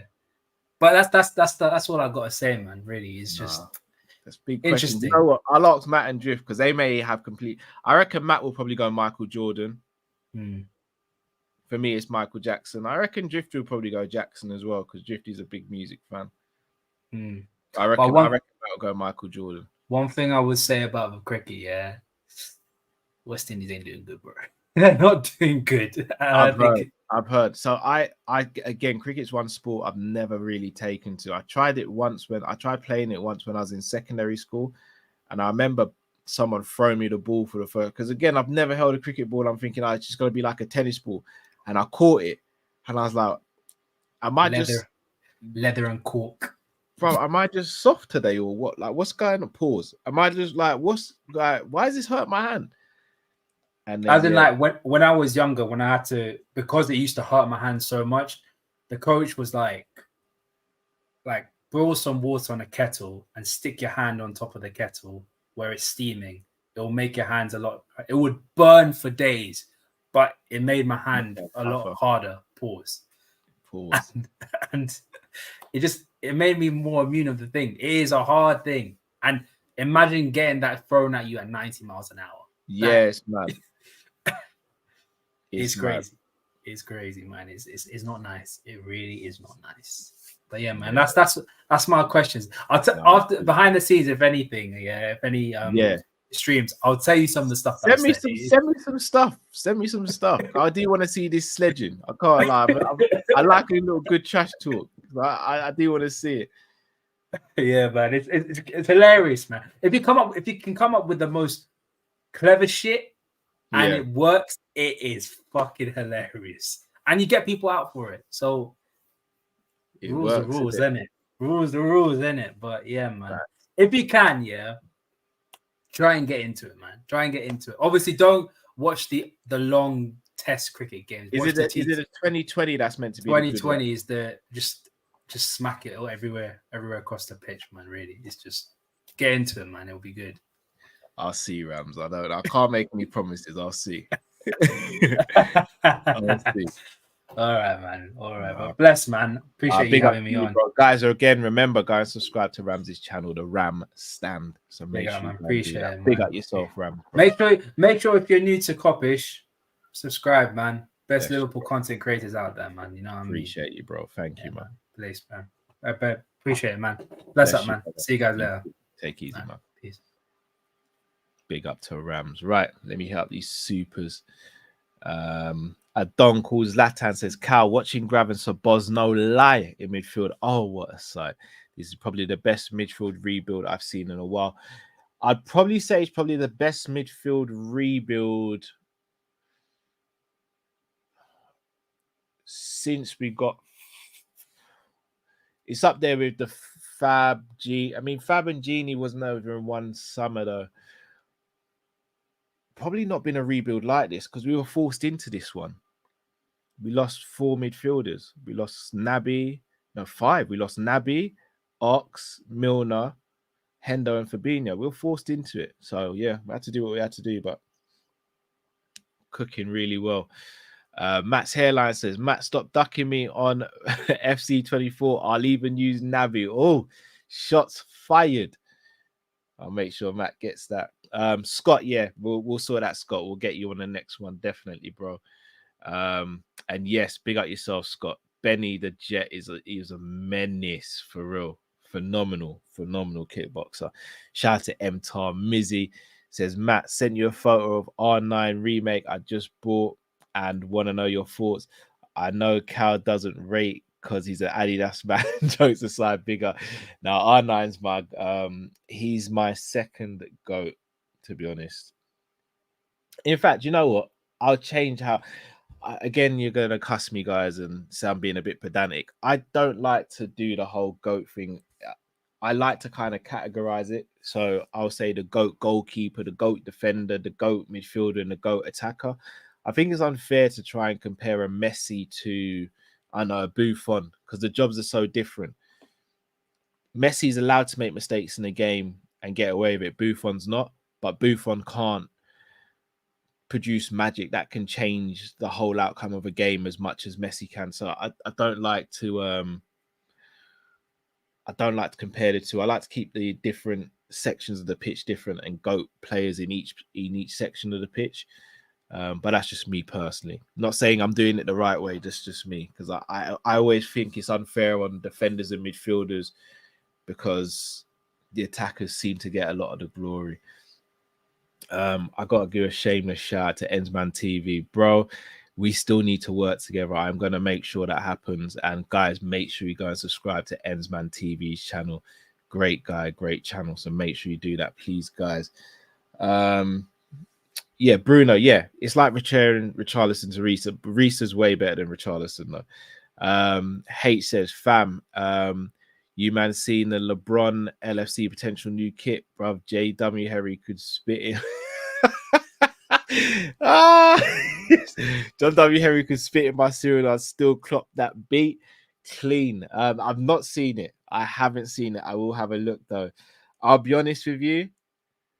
I know I sat here and I said I'm not gonna buy any merch until I see FSG doing a bit more. Yeah, I'm finding it really difficult. I love the home kit so much. I love the purple kit so much. Even some of the training stuff I really like. I really like some of the training stuff. It's gonna be tricky for me. I may have to be fully shameless and grab some stuff. The only thing that is also holding me back is the price, though. Like the price is a bit mad, and having 2 kids, living crisis, and all that. Spending 100 odd on a t-shirt at the end of the day is a lot of money. So I don't know. Big up Rolton all the way from South Africa. Big up. Hold on. Ram says, just to add, my dad used to abuse me when I bat because he's pure technique and I'm just time it and smack it around the ground. The abuse, but you know, it's weird you say that because I'm starting to get onto Stevie now with football, and I'm like, I banter him a little bit, but I don't go over the top. But it's just that natural instinct to just banter someone.